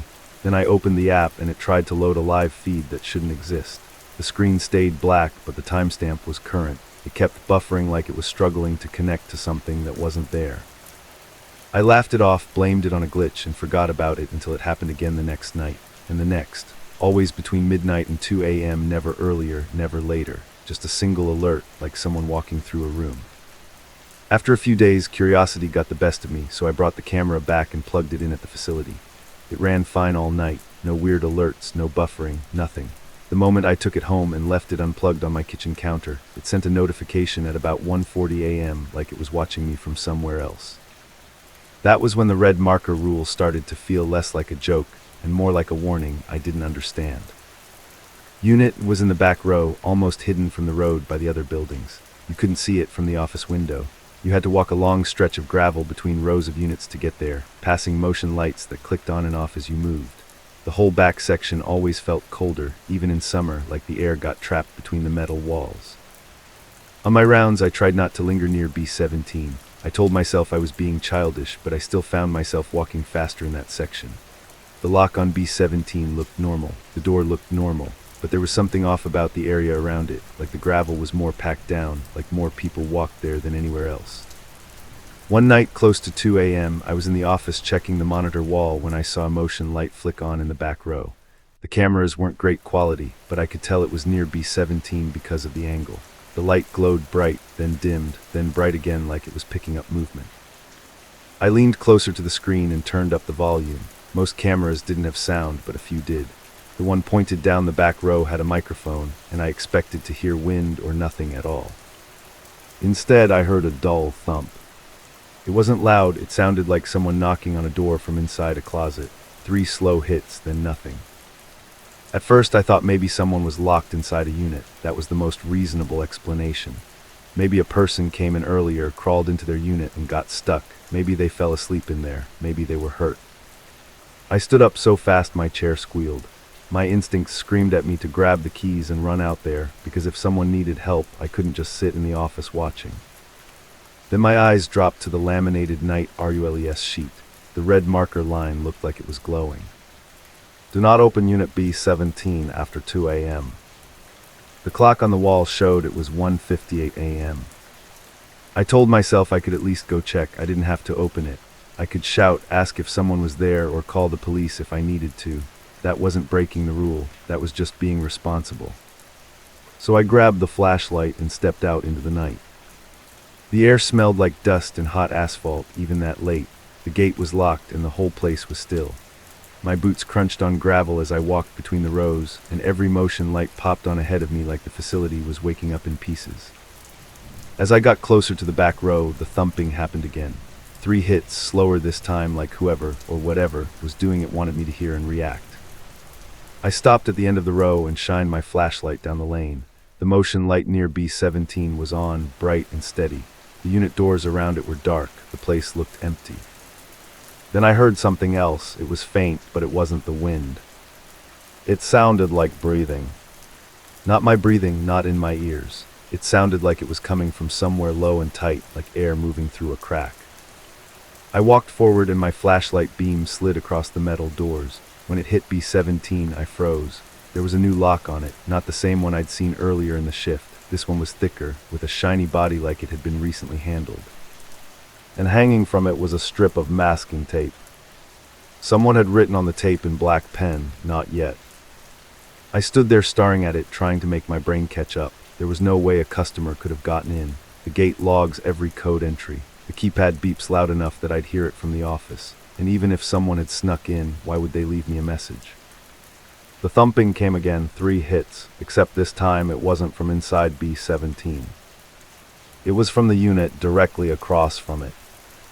I turned slowly and shined my flashlight at the opposite door. Nothing moved, no lock rattled, no shadow shifted, just a closed unit, silent and normal.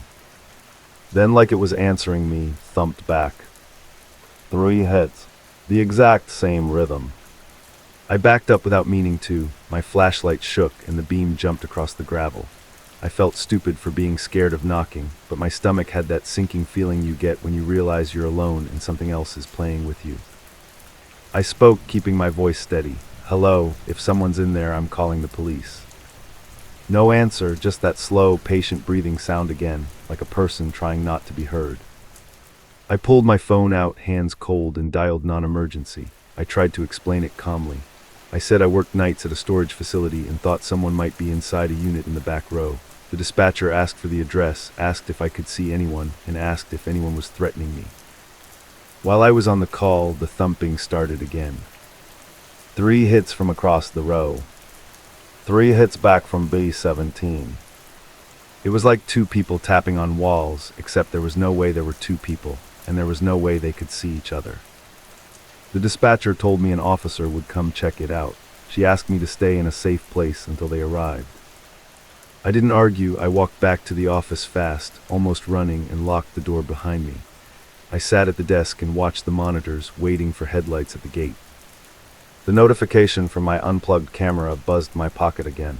Motion DTCTD. My throat went dry. The camera was on the shelf behind me, plugged in and aimed at the door. I opened the app and the live feed loaded instantly. The picture showed the office door. And right behind the glass window in the door, pressed close enough that the lens warped it, was a face. Not a clear face, more like the pale shape of one, as if someone was standing so close the camera couldn't focus. I could still see the suggestion of eyes, darker spots in the blur, and something like a smile. I spun around so fast my chair tipped, and I looked at the actual door. The window was empty. No shadow, no person, just the reflection of the monitor glow and my own terrified face. I looked back at the feed and the blur was gone. The camera now showed a normal empty door again, like it had never happened. That was the moment my heart really dropped, not because I thought it was a ghost or anything supernatural. It felt worse than that. It felt like someone was messing with the system. like someone knew where the camera was, knew how to trigger it, and knew how to get into the office without making a sound. A few minutes later, a patrol car finally rolled up, headlights sweeping across the fence. I buzzed the gate and waved the officer through, trying to play it cool like I wasn't shaking.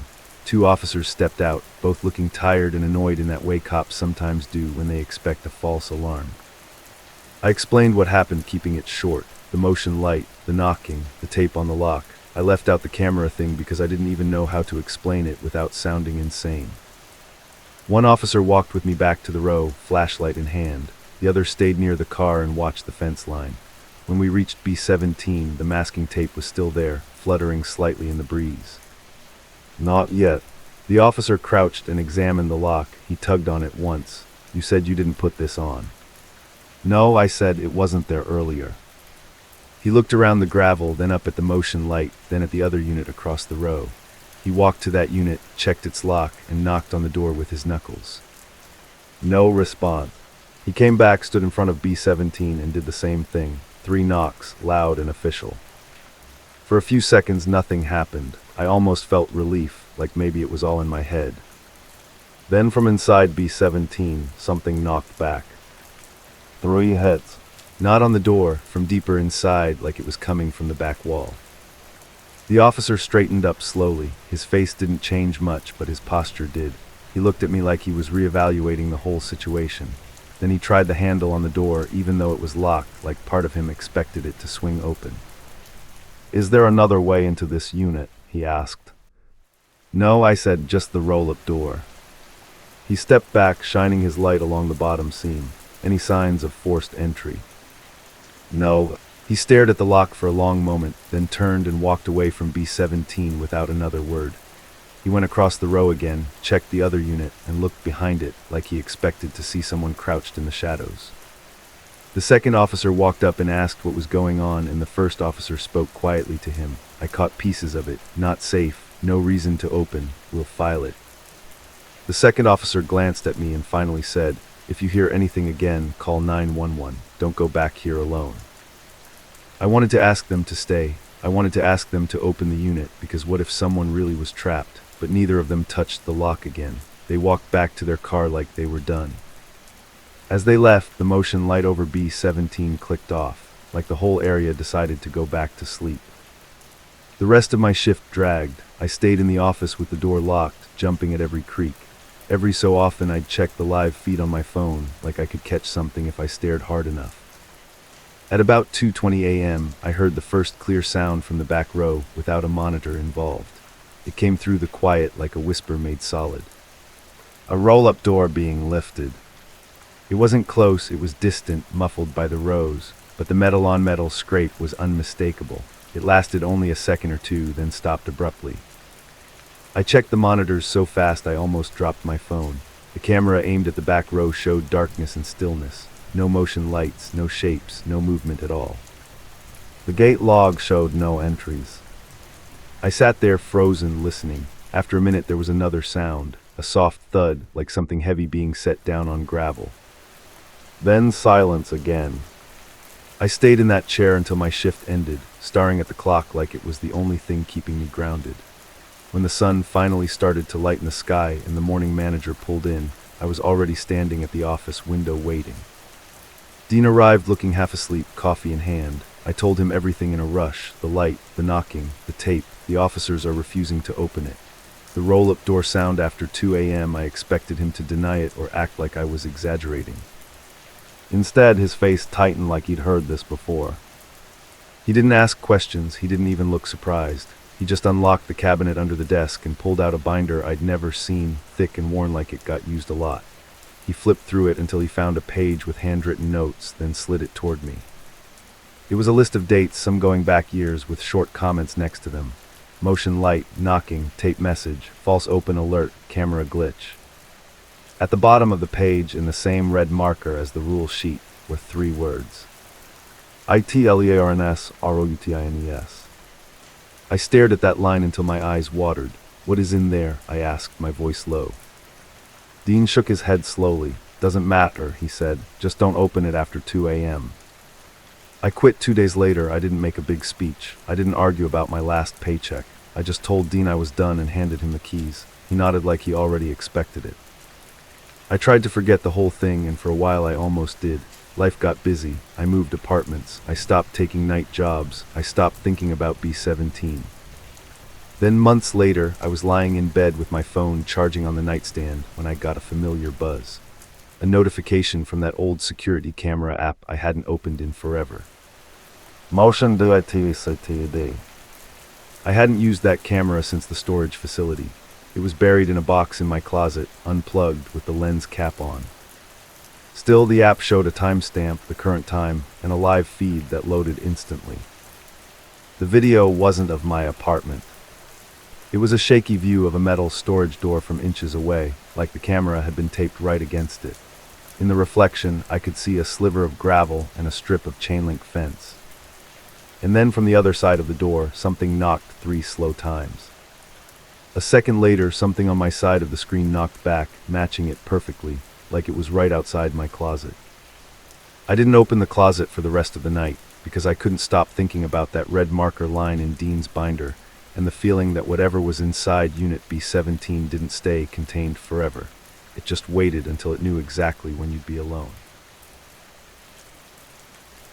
Story 7. This happened while I was house-sitting for my aunt in Atlanta, Georgia. The creaking floors didn't bother me until they started following me. My aunt lived in a newer townhouse on the edge of the city, the kind with gray siding, a tiny fenced patio, and neighbors close enough that you could hear their garage doors through the walls. She was out of town for 2 weeks visiting family, and she'd asked me to stay there mostly to keep an eye on things. I was in my mid-20s and working freelance audio jobs, so it was an easy yes. The place felt safe, clean, and almost too quiet at night, which was fine because I had deadlines to hit. The freelance gig I was stressed about a voiceover contract for a small training company. It wasn't glamorous, but it paid better than the usual stuff I did, and the client wanted a quick turnaround. The only problem was my aunt's house had thin walls and a loud HVAC that kicked on like a jet engine. Recording at midnight wasn't going to work, so I booked one of those cheap hourly podcast booths inside a coworking space downtown, just for a few hours at a time. The coworking space was in a converted office building that looked trendy on the inside and a little sketchy on the outside. It had the usual setup: keycard access, motivational posters, tiny phone rooms, and people walking around with laptops like they were going somewhere important. The recording booth itself was listed online as Studio B, with foam panels, a basic mic, and a small interface already wired up. The price was low enough that I assumed it would be kind of crappy, but the reviews said it was good for quick voice work, and that was all I needed. The first time I went, it was late afternoon, and I remember thinking the hallways felt weirdly empty for a place that advertised 24/7 access. A guy at the front desk handed me a lanyard badge and pointed me toward the studio rooms without looking up from his screen. Studio B was at the end of a narrow hallway that smelled like coffee and cleaning spray.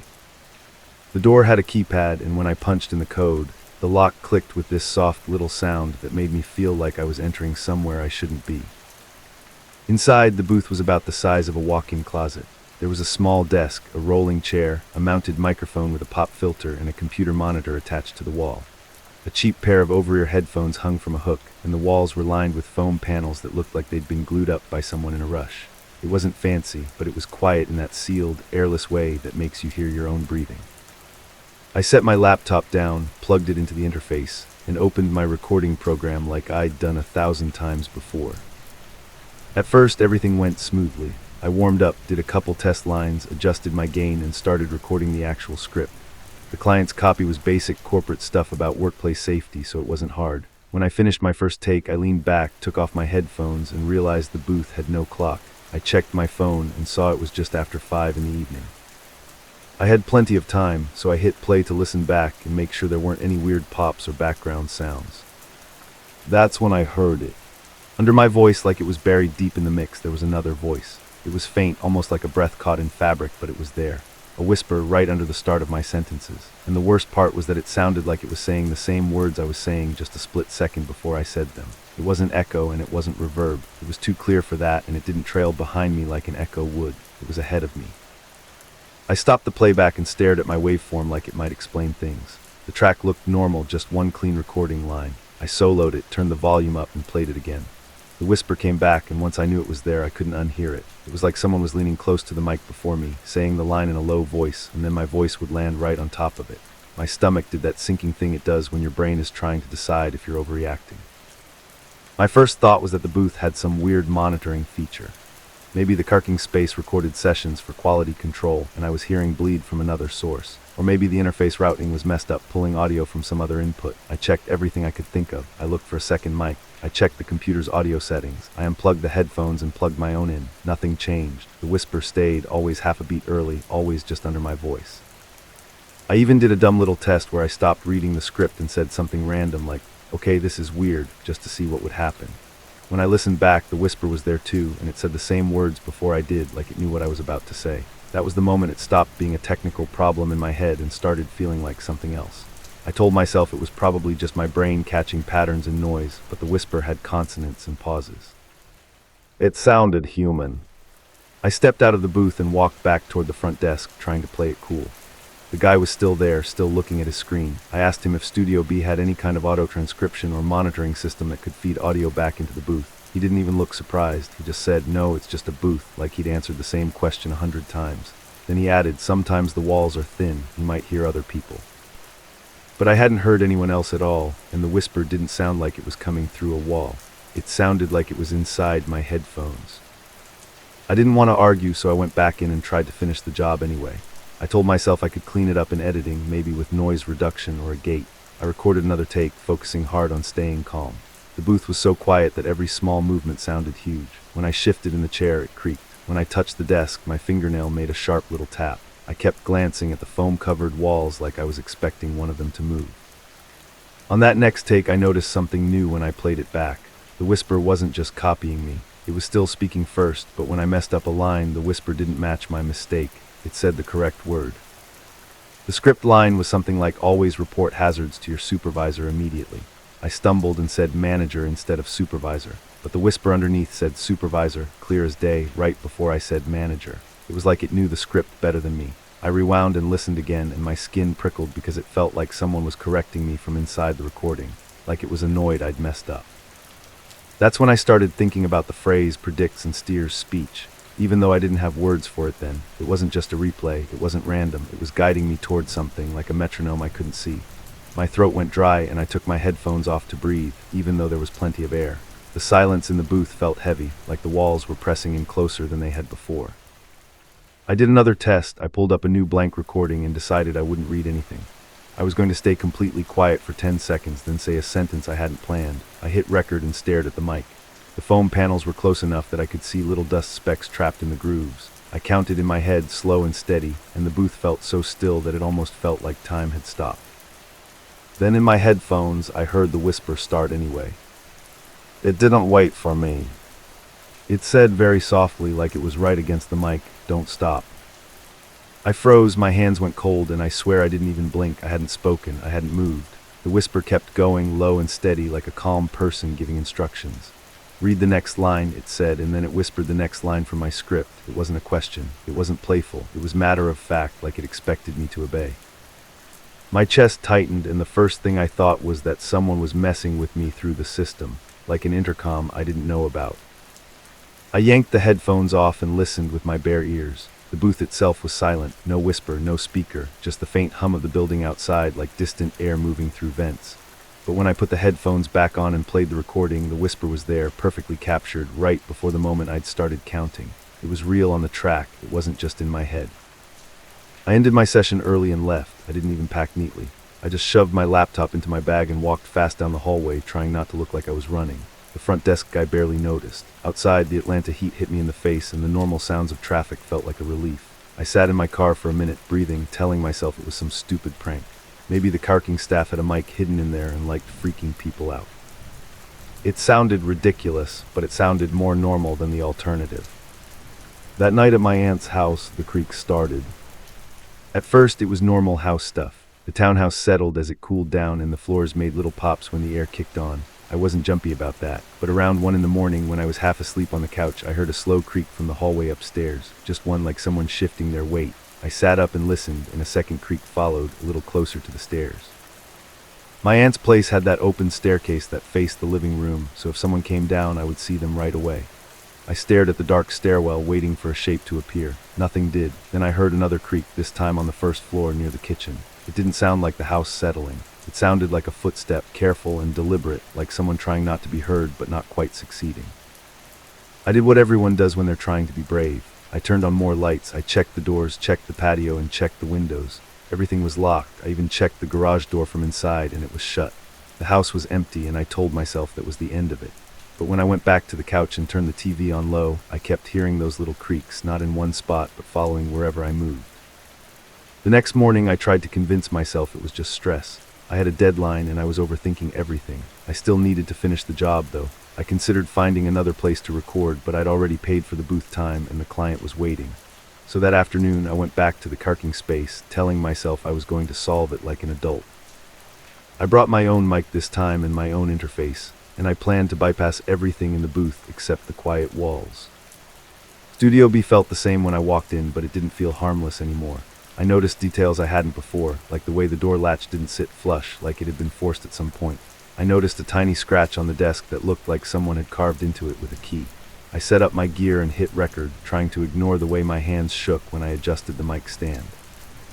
I told myself that if the whisper showed up again, it had to be coming from something in the room, not my equipment. I recorded one clean paragraph from the script, then stopped and listened back. The whisper was still there. Even with my own mic and interface, even with nothing connected to their system, the whisper sat under my voice like a second shadow, and it wasn't just copying. It was ahead again, like it was reading the words half a second before I did.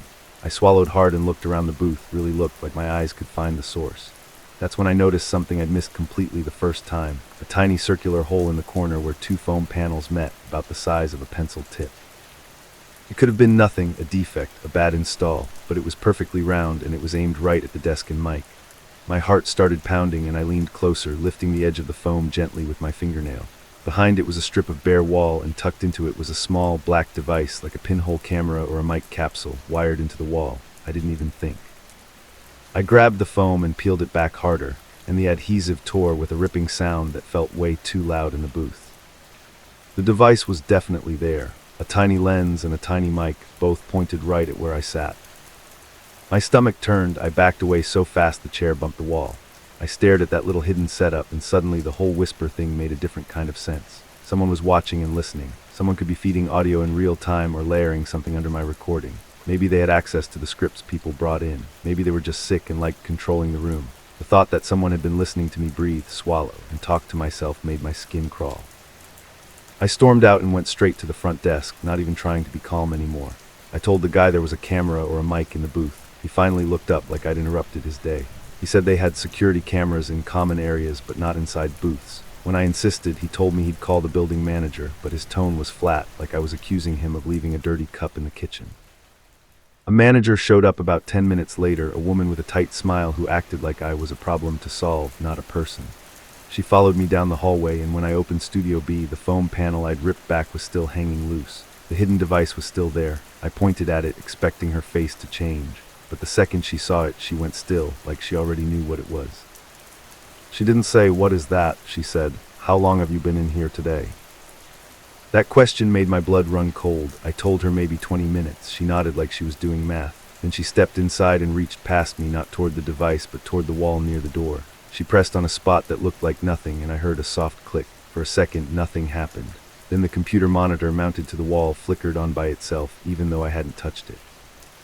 A blank window was open on the screen, like an audio program, and in the center was a single file name. It had today's date in it, and under that, in plain text, it said, "KIANA Rivers, Take 3. That wasn't my name, not even close. My name wasn't Kiana, but that was the sender name on the booking page I'd used, the one that had posted the idea and the booth listing. I'd assumed it was just the company contact. Seeing it there, attached to a file made in the booth, made it feel like I'd stepped into someone else's story. The manager's face tightened, and she shut the monitor off fast, like she didn't want me reading anything else. I didn't stick around to argue. I grabbed my stuff and left, and this time I didn't care if it looked like I was running.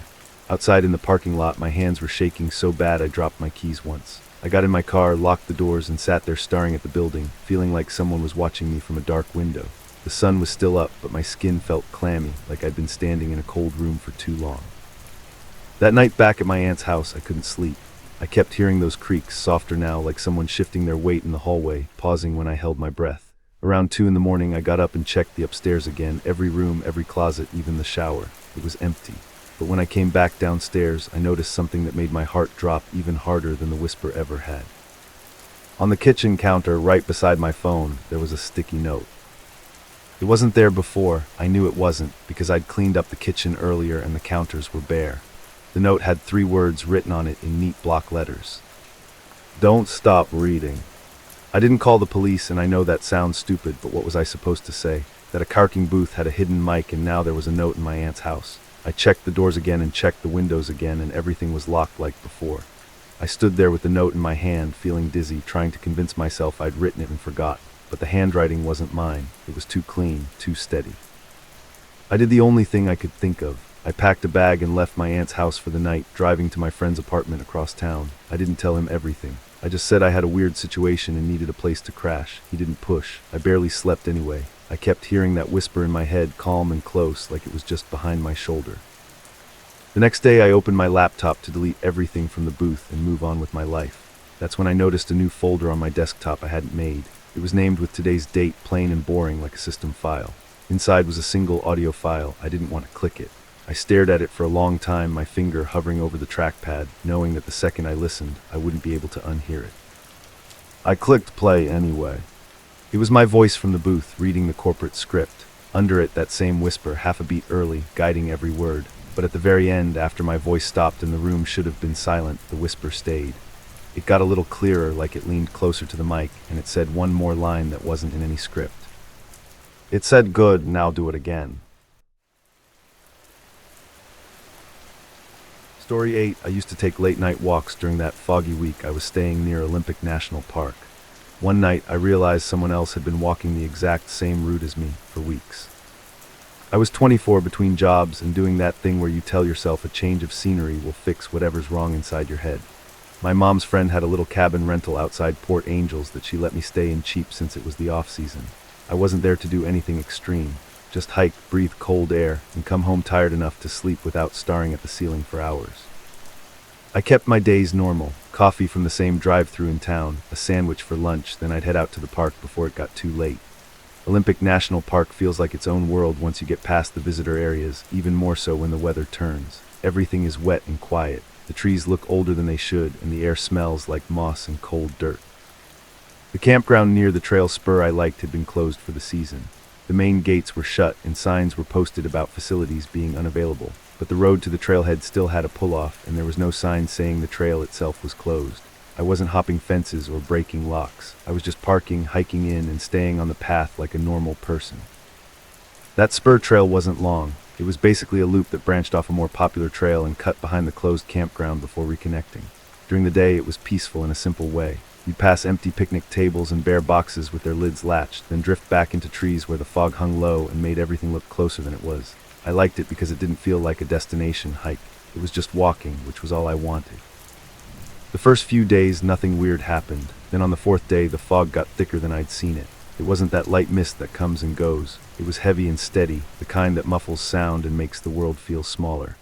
I got to the trailhead in the late afternoon and told myself I'd do the loop once and head back before dark.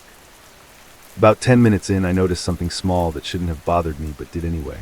There were footprints in the damp dirt that looked fresh, like they'd been made after the last light rain. That's not strange on a trail. People hiked there all the time, but these weren't just random prints heading one way. They were all along the loop, like someone had walked it again and again without leaving. The ground was soft enough that older prints had started to blur, but these were sharp. I remember actually stopping and turning my head, listening, expecting to hear someone ahead of me. I didn't. The fog swallowed everything. Even the birds sounded distant. My own breathing felt loud, and when I started walking again, my boots made that soft crunch in the gravel that always makes you aware of your body in a way you can't ignore. I finished the loop and got back to my car right as the sky started to dim. On the drive back to the cabin, I tried to laugh it off. I told myself the prints were probably from a park employee checking things before winter or some local who did the loop every day. Still, that night, when I was lying in bed, I found myself replaying the moment I'd stopped on the trail and realized how quiet it was. The next evening, I went back anyway. I didn't tell anyone because there wasn't anyone to tell. I kept doing my routine like it was important to prove to myself I wasn't the type of person who got spooked by fog and footprints. I parked in the same spot, zipped my hoodie, and started down the trail with my phone flashlight ready, just in case. It was a little after 8 p.m. when I got to the spur that looped behind the campground. The fog was thicker than the night before. My headlamp beam didn't reach far, just a cone of pale light cutting into gray. The closed campground was off to my left, barely visible through trees, with empty campsites and dark restroom buildings that looked like little bunkers. That's when I heard it for the first time. A footstep behind me. Not a twig snap or an animal moving through brush. A clear step like a boot on packed dirt. I froze instantly, holding my breath like that would make me invisible. Then I heard another step, and another, each one spaced out like someone trying not to rush. I told myself it was another hiker, maybe someone who didn't realize how late it was, but it didn't sound casual, it sounded careful. I did what most people do. I turned my head slightly, just enough to look over my shoulder without fully stopping. The fog was so thick I couldn't see more than maybe 10 feet behind me. The trail was empty. I kept walking, faster now. After a few seconds, the footsteps stopped. I waited, listening, and all I heard was the damp air and my own breathing. I felt stupid for getting tense, but at the same time, I could feel that tightness in my stomach that doesn't come from imagination. It comes from your body deciding something is wrong before your brain has caught up. I finished the loop and made it back to the trailhead without hearing anything else. In the car, I sat with the doors locked and the engine off for a full minute, staring through my windshield at the fog rolling between trees. Then I drove back to the cabin and tried to forget it. The next day I didn't go hiking. I stayed in town, wandered around a bookstore, got dinner early, and told myself I'd overreacted. But later that night, the cabin felt too quiet, the kind of quiet that makes you aware you're alone. Around 10:30 p.m., I decided I'd take a short walk anyway, just down the gravel road near the cabin, nothing deep in the woods. I lasted about 15 minutes before turning back, not because I saw anything, but because I couldn't stop imagining footsteps behind me that weren't there. When I got back inside, I locked the door, pulled the curtains, and tried to watch a show with the volume turned up higher than normal. I went back to the trail the next day because that's how I am. If something scares me, I want to look it in the face until it stops being scary. I told myself I'd go earlier and leave before it got dark. I got there in the afternoon, but the fog was worse than ever, thick enough that my windshield wipers felt pointless. I started the loop and kept my pace steady, telling myself not to jump at every sound. That worked until I reached the part where the trail passed closest to the closed campground. There was an old bulletin board there with faded maps and weathered flyers under cracked plastic. The fog made it feel like I was walking through a set that had been abandoned. And then I heard footsteps again. This time they weren't spaced out, they matched my pace. I took a step and a step landed behind me at the exact same time. I took another and it happened again. It was like an echo, except sharper and heavier. It was so perfectly timed that my brain struggled to accept it as real. I actually slowed down to test it. The footsteps slowed down too, matching me perfectly like someone was trying to stay in sync. A cold wave ran over my skin. I stopped completely. The footsteps stopped with me. I stood there holding my breath, feeling the fog press against my cheeks like damp cloth. I waited for something else, a cough, a shuffle, anything that would break the pattern and make it feel human. Nothing. Then from somewhere to my right, a voice said, calm and close, don't look back. It wasn't shouted, it wasn't panicked. It sounded like someone giving simple instructions, the way a person talks when they've done something 100 times. I looked to my right, not behind me, and saw a figure step out of the fog onto the edge of the trail. He wore a dark green jacket and a brimmed hat. Even through the haze, it looked like a park ranger uniform. He had a radio clipped near his shoulder and a small flashlight pointed down at the ground. He didn't introduce himself, he didn't ask if I was lost. He just moved into step beside me like he'd been walking there the whole time. Then he said it again, the exact same way, whatever you hear behind you, don't look. My mouth was dry, I managed to whisper, what is it? He didn't answer the question, he didn't even glance at me. He kept his eyes forward and said, keep walking, normal pace. So I walked. Every part of me wanted to turn my head. It felt insane to let someone stand behind me in the fog without checking. But something about the ranger's tone made me obey. It wasn't comforting. It was flat, like he was telling me a rule that mattered more than my feelings. For a minute, the only sounds were our steps. The ranger's boots sounded different than mine, heavier, with a slight scuff like the sole was worn down unevenly. Mine was more of a soft crunch. I focused on that difference like it was an anchor. Then the synchronized footsteps started again behind us. It was worse now because I could tell there were 3 sets of steps. Mine, the ranger, and the ones behind us that landed at the same moment as mine. No delay, no drift, perfect timing. like whoever was back there wasn't just following, they were copying. My throat tightened. I wanted to speed up, but the ranger's presence beside me kept me locked into his pace. He didn't change his stride at all. He didn't reach for his radio, didn't shine his flashlight behind us, and didn't say anything except quietly, "Don't look." I tried to focus on the trail, on keeping my feet steady, but my mind was racing. Who would do this? Why would anyone copy footsteps like that? It felt like something a person would do to mess with you, except it didn't feel playful. It felt cold, like a method. We walked like that for what felt like forever, but it was probably only a few minutes. The fog made distance meaningless. The ranger guided us with tiny adjustments, like he knew every curve of that spur trail. I kept waiting for him to call for backup, to do something official. He didn't. At one point, the synchronized footsteps got closer. I could tell because the sound sharpened, less muffled by fog. It was like whoever was behind us had cut the distance without making it obvious. But the timing never changed, still perfectly matched to my steps. I felt a sudden pressure in my ears, like the air itself had gotten heavier. And then, right behind my head, close enough that I could feel breath in the cold air, something made a sound that wasn't a footstep. It was a soft little click, like someone tapping their tongue once. My entire body jerked with the urge to turn around. I didn't. I stared straight ahead so hard my eyes started to water. The ranger didn't react at all. He just said, low and steady, "Don't look." The next part is hard to explain without sounding dramatic, but it's the truth. As we kept walking, I started to realize the ranger wasn't saying that to keep me calm. He was saying it like a warning for a very specific reason, like if I looked, something would change. And then I noticed something else. The ranger's flashlight beam wasn't bouncing the way it should. When you walk, even carefully, a light shifts with your arm and your steps. His beam stayed almost perfectly steady, like it was mounted, not held. That didn't make sense, and once I saw it, I couldn't unsee it. I glanced at his hand without turning my head. His right arm hung at his side, not holding anything. The flashlight beam still lit the trail in front of us. My stomach dropped so fast it felt like I'd missed a step on stairs. I wanted to look at him, really look, but I was afraid to move my eyes too much. The fog kept his face hazy, like the details wouldn't fully settle. I could see the outline of his hat, his jaw, and the collar of his jacket, but the more I tried to focus, the less clear he seemed, like my brain was refusing to lock onto him. Are you a ranger?" I asked, and my voice sounded small and wrong. He didn't respond right away. Then, without changing his tone, he said, "Whatever you hear behind you, don't look." It wasn't an answer, it was the same sentence again, like a recording that only had one line. My heart started pounding so hard I thought I'd pass out. I suddenly felt trapped between two things I didn't understand.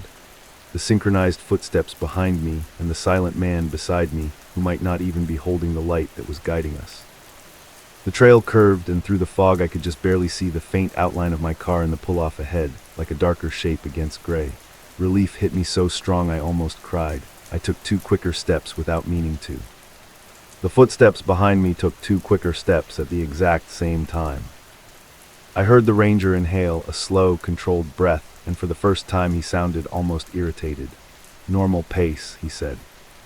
I forced myself to slow down. My hands were shaking. I could see the car more clearly now, and I could also see something else near it. A second vehicle, white, boxy, like a parked truck. I didn't remember it being there when I parked. As we got closer, a real flashlight beam swept across the fog from the direction of that white vehicle. Then a voice called out, "Hello, you okay out there?" It was loud and clear, and it came with the comfort of being normal, human, real. The ranger beside me stopped walking. I stopped too because he stopped. The synchronized footsteps behind me stopped at the exact same moment I did. The voice near the truck called again, closer now, "Hey, don't move, just stay where you are." The ranger beside me said softly, almost like he was disappointed, "Don't look back." Then he stepped away from me and into the fog to my right. I didn't see him go, not really. One second he was beside me, the next he was just not. The fog swallowed him like he'd never been there. The steady beam of light on the trail vanished with him. The flashlight from the truck moved fast now, cutting through the gray. A man in a real ranger uniform jogged toward me, boots splashing in wet gravel. He looked worried and out of breath, like he'd been running. "You alone?" he asked. I nodded, and that's when I realized I'd been holding my breath again. "A ranger," I said, voice trembling. "He was just with me." The ranger's expression changed instantly. "What ranger?" "The one who walked me out," I said, and even as I spoke, it sounded wrong. He told me not to look back. The ranger grabbed my elbow, firm but not rough, and guided me toward the truck. "Get in the vehicle," he said. "Now." As we moved, I kept my eyes forward because some part of me still believed the rule mattered. But in my peripheral vision, I saw something in the fog behind us shift, like a darker patch moving against gray. The ranger shoved me into the passenger seat and slammed the door. He got in on the driver's side, locked the doors, and immediately shined his flashlight out the window behind us. The beam hit nothing but fog and trees. I sat there frozen while he spoke into his radio in short, tense sentences. I caught pieces like trailhead, closed campground spur, and another one. The way he said another one made my blood run cold. After a few minutes, he looked at me and asked my name, where I was staying, and if I'd seen anyone else on the trail. I told him everything, stumbling over my words, trying to explain the synchronized steps and the ranger who wasn't holding a flashlight. He didn't smile or shrug it off. He just listened, jaw tight, and when I finished, he said, "You did good not turning around." That should have made me feel better. It didn't. Because then he added, "There's no ranger assigned to this area right now. Not on foot, not today." I stared at him, feeling my skin go cold in a way that had nothing to do with the weather. Then, who was with me? He didn't answer that. He just put the truck in gear and drove me out to the main road, insisting I follow him back toward the ranger station before I went anywhere else. He kept checking his mirrors like he expected something to appear behind us on the empty highway. At the station, another ranger took my statement like it was routine. They asked where I parked, what route I took, and what the man beside me looked like. When I tried to describe him, the details slipped away the more I reached for them. Green jacket, hat, radio, that was it. Everything else felt like fog in my head. They didn't let me go back to my car that night. One of them drove me to the cabin and told me to stay inside. He said they'd bring my car to the station in the morning. I remember asking if they found anyone on the spur trail. He paused, then said, "We found prints." "His?" I asked. "Not just his," he said, and that was all he gave me. The next day I went back with them in daylight. The fog had lifted, but the forest still looked damp and heavy, like it remembered what happened. At the edge of the spur trail, one ranger showed me the ground where the dirt had been disturbed. There were my boot prints, clear enough that I recognized the worn edge on my left sole. And directly on top of them, perfectly aligned, was another set. Same size, same pattern, same wear. It looked like someone had stepped into my steps so exactly that it could have been me walking twice. Except there were places where the pressure was different, where the heel dug in slightly deeper, like the person copying me was heavier. The ranger pointed to those spots without saying much, like he didn't want to put words to it. I asked about the ranger who walked beside me. They searched the area around the trailhead, the campground road, and the tree line. No footprints that matched a ranger boot came out of the woods where he'd stepped into the fog. No tracks leading away from me at all. The only prints they could follow were mine, and the ones that were laid perfectly inside them. I left Washington 2 days later. I told my mom I just needed to come home and reset. I didn't tell her the real reason, because how do you explain something like that without sounding insane? Sometimes, late at night, I still think about the way those footsteps matched mine, like a shadow trying to become solid. And the part that gets me the most isn't the thing behind me. It's the fact that something stepped out of the fog, walked beside me, and kept repeating one line like it was instructions meant for survival. Because every time I replay it, I realize the ranger never once told me I was safe. He only told me what would happen if I looked back. Story 9. My roommate traveled a lot for work around seat 12C, so when I heard him talking in his room at 3 a.m., I knew something was wrong. He wasn't home. I need to explain why that matters, because that was the first time I felt that specific kind of fear. Not the something in the house fear, more like the my brain is lying to me fear.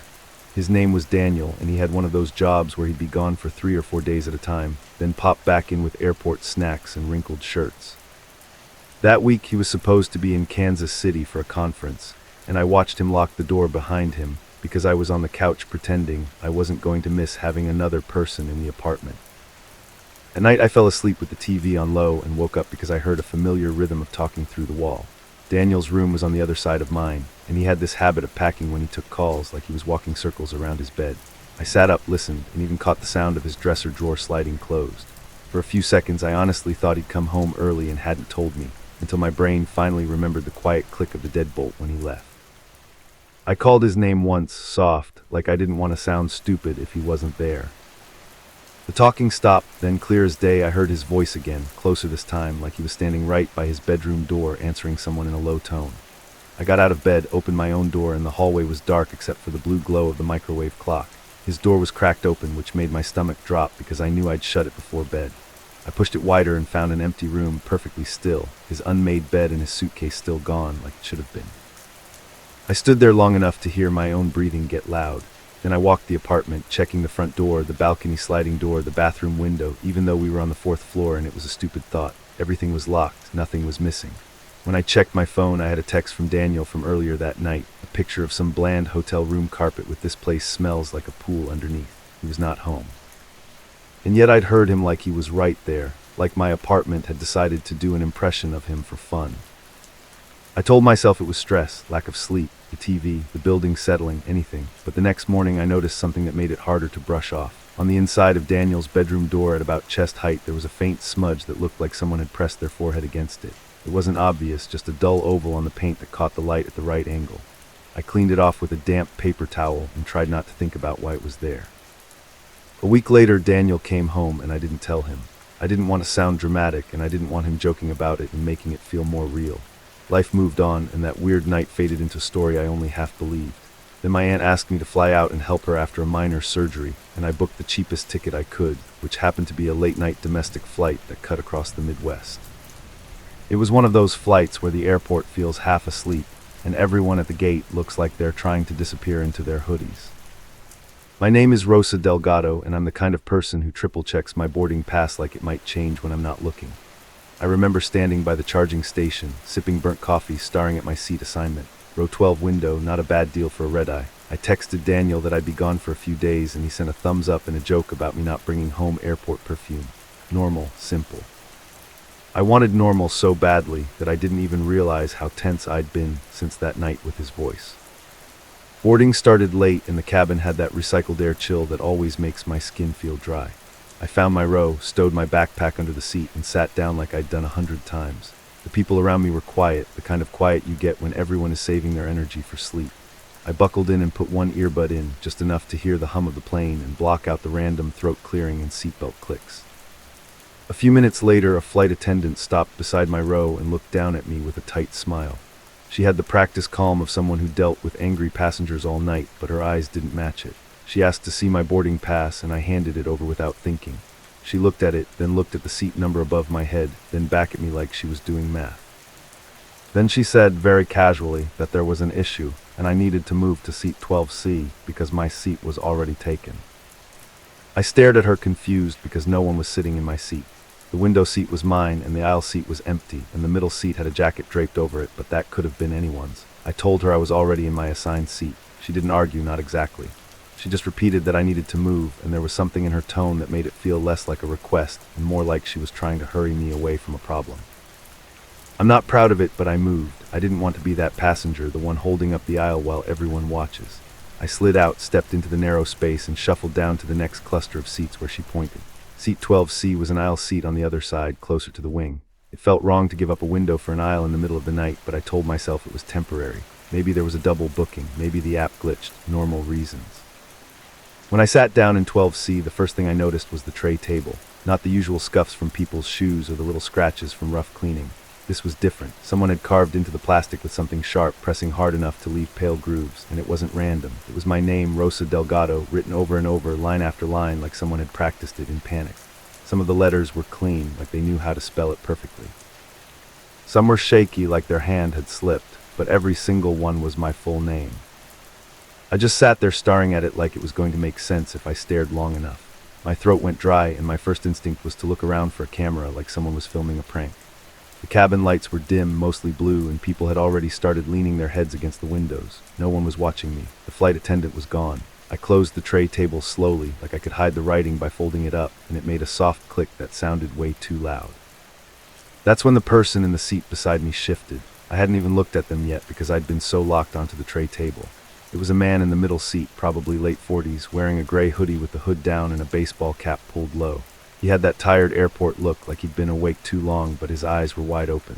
He leaned slightly toward me, not enough to be obvious, but enough to make my skin tighten. In a low voice, like we were sharing a secret, he asked why I came back this time. My brain did this weird stutter like it missed a step. I asked him what he meant, and my voice came out smaller than I wanted. He didn't smile. He didn't look confused. He looked disappointed, almost like he'd been hopping for a different answer. He said my name again softly, like he was testing how it sounded out loud, and then he looked forward toward the dark aisle, like he was checking for someone. I told myself to get up. I told myself to flag down the flight attendant and show her the tray table and ask why my name was carved into it like a warning sign. But something about the man's calm made me hesitate. It was the same kind of calm you get from someone who's already decided how this is going to go. I forced a little laugh and said he must have me confused with someone else. He didn't react to that. He just nodded once, slow, like he'd heard me say it before. The plane finished boarding, the doors closed, and we pushed back. I tried to focus on normal details, seatbelt sign, safety demo, the way the engines got louder like a steady growl. I kept my eyes forward and pretended to listen to the muffled announcements. The man beside me didn't move much. Every once in a while, his fingers would tap lightly on his knee in a rhythm that felt intentional, like counting. Once we were in the air and the cabin settled into that sleepy hush, I pulled out my phone, mostly to ground myself. No signal, of course. I opened my photos and scrolled through random pictures of my dog back home just to feel like I was connected to my real life. Then I thought of something and opened my boarding pass screenshot. Row 12 window, the same as before. Nothing about 12C. I stared at it, then turned my brightness down and looked around at the row I'd been moved from. That's when I saw it. The jacket on the middle seat I'd noticed earlier was still there, but now the window seat had someone in it. A woman with dark hair tied back, head leaned toward the glass, eyes closed. She looked like she'd been there the whole time, like she'd boarded before me and settled in. My stomach twisted because I knew that seat had been empty when I sat down. I remembered the fabric. I remembered the cold window. I remembered buckling in. I blinked hard and looked again. The woman didn't move. She looked normal, like any exhausted traveler. But the more I stared, the more I noticed something small that made my heart thud. Her hand was resting on her lap, and her fingers were stained with something dark, like ink or graphite, and her nails were chipped in a way that looked painful. My brain immediately went back to the tray table, the carved letters, the repeated pressure, the panic practice. I turned slightly toward the man next to me and asked him quietly if he knew the woman in my original seat. He didn't look at me. He just said, "You're ahead of schedule," like that was an answer. Then he added, even softer, "That's not good." I pressed the call button above me. It lit up and I waited. Nothing happened for a long time. I pressed it again. Still nothing. People around us slept or pretended to. The cabin felt sealed off from everything, like we were floating in a closed system where help couldn't reach. The man's tapping on his knee stopped, and he finally turned his head toward me. He asked me if I remembered the smell of chlorine. My blood went cold because it was such a specific thing, and it yanked me back to Daniel's text about the hotel room smelling like a pool. I hadn't told this man about that. I hadn't said anything about Daniel or Kansas City or the night I heard his voice. I just stared at him and he watched my face like he was reading it. Then he said, "You hear him even when he's gone. That's how it starts." I didn't answer. I couldn't. My mind was suddenly full of small moments I'd ignored, times I thought I heard my phone buzz when it didn't, or thought I saw someone in a reflection and turned to nothing. I'd always chalked it up to anxiety, normal stuff, but the way he said it made it feel like a pattern, like a trap I'd been walking into without noticing. He leaned closer, his voice barely above the engine hum. He told me not to open the tray table again. He told me not to look at the woman by the window, and he told me very clearly that I needed to remember the order of things. First the seat, then the name, then the question, like he was listing steps in a routine. I finally whispered, "What happens after?" He didn't answer right away. He just stared at the seat back in front of him like he didn't like the answer. Then he said, "After is when you think you fixed it. After is when you go home and tell yourself it was stress." He glanced at me and his eyes looked almost tired, like this wasn't his first time saying it. After is when you wake up and realize you're still on the plane. My hands were shaking under my blanket. I tried to breathe slow, quietly, so I wouldn't draw attention. I looked down at the floor near my feet, needing something solid, and that's when I saw a small folded paper tucked against the metal leg of my seat, like someone had kicked it there on purpose. My first thought was that it was trash. Gum wrapper, receipt, something harmless. I picked it up, unfolded it carefully, and felt my whole body go numb. It was a boarding pass, not mine. It had my name on it anyway, Rosa Delgado, printed clean in black ink. The seat assignment was 12C. The date was wrong, though. Not yesterday, not today. It was a date from months ago, a date I didn't recognize as any trip I'd taken. And down at the bottom, in tiny letters near the barcode, there was a handwritten note in pen, shaky and pressed hard into the paper like the person writing it was afraid they'd lose the chance. "Don't switch SEATS." I stared at it until the words blurred. My mind tried to reject it, tried to turn it into a joke. but the grooves on the tray table weren't a joke, and the man beside me wasn't acting like it was one. I swallowed and looked up, and for the first time I noticed something I hadn't before. The flight attendant at the front of the cabin, the same one who moved me, was standing still near the galley curtain, facing the aisle. She wasn't doing anything, she wasn't checking on passengers. She was just watching, and even from row 12 I could tell she was watching me. I didn't know what to do, every option felt wrong. If I stood up and tried to go back to my original seat, I'd have to pass her, and I didn't trust that she'd let me. If I stayed, I felt like I was following a script someone else wrote. My mind flashed back to that night in the apartment, to the sound of Daniel's voice behind a door and the smudge like a forehead pressed against paint. It hit me then, this awful thought, that maybe already taken didn't mean someone was sitting there. Maybe it meant something had claimed it. The man beside me whispered, too late, like he'd heard my thoughts. And then the cabin speakers crackled to life. A calm voice came over the intercom and said, "Ladies and gentlemen, welcome aboard." It wasn't a welcome back announcement. It wasn't a connection update. It was the exact kind of greeting you hear before takeoff when everyone is still getting settled.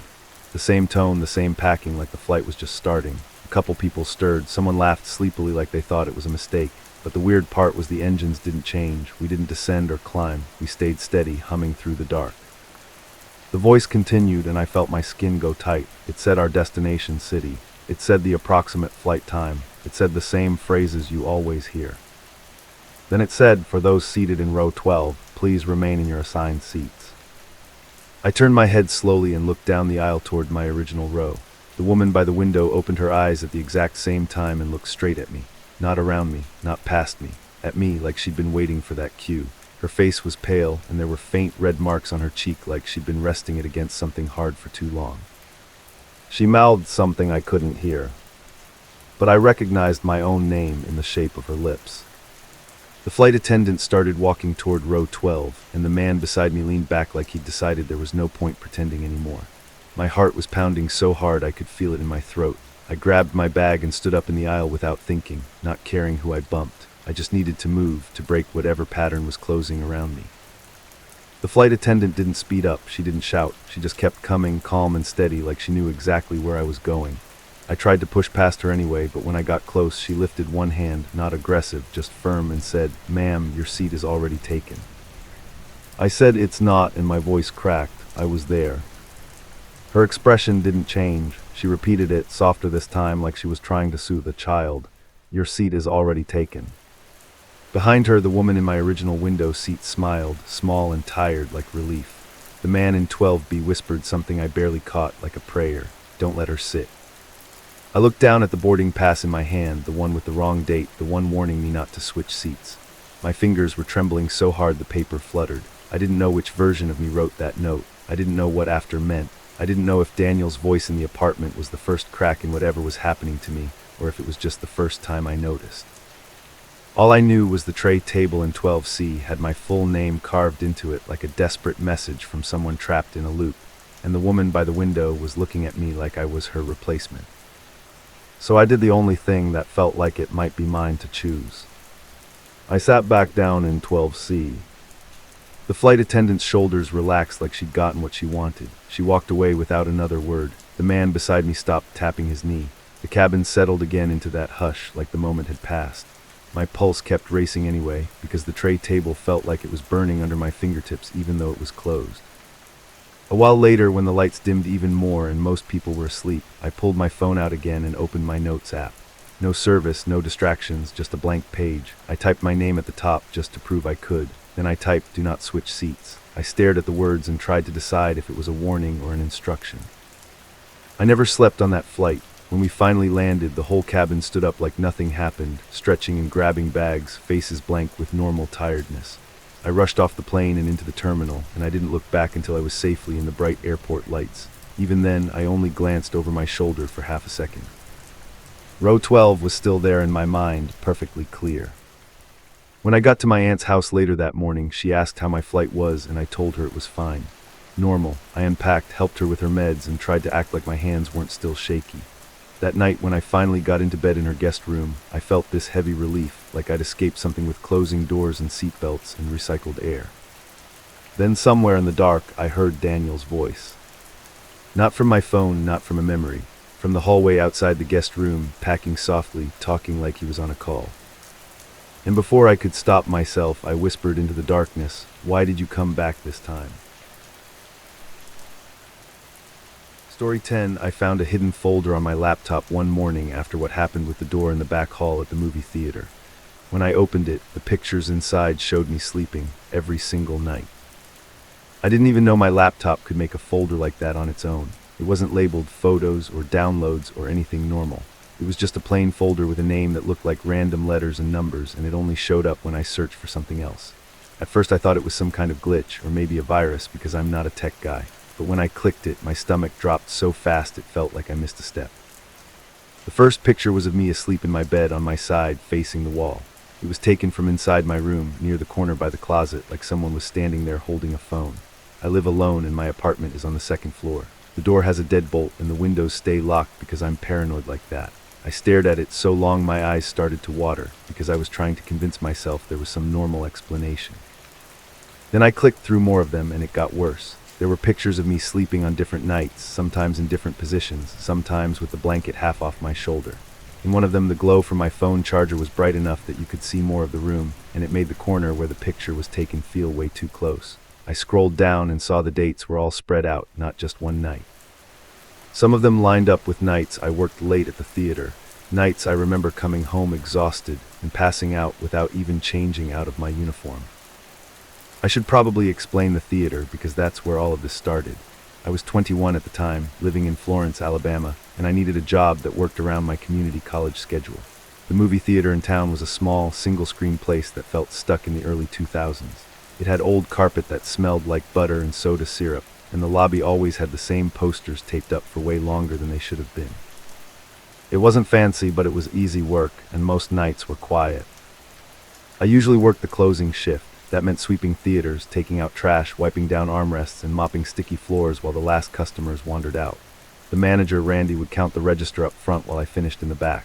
It was a two-person close most nights, sometimes three if it was a big release. But on weeknights, especially in the winter, it was usually just me and Randy after the last show started.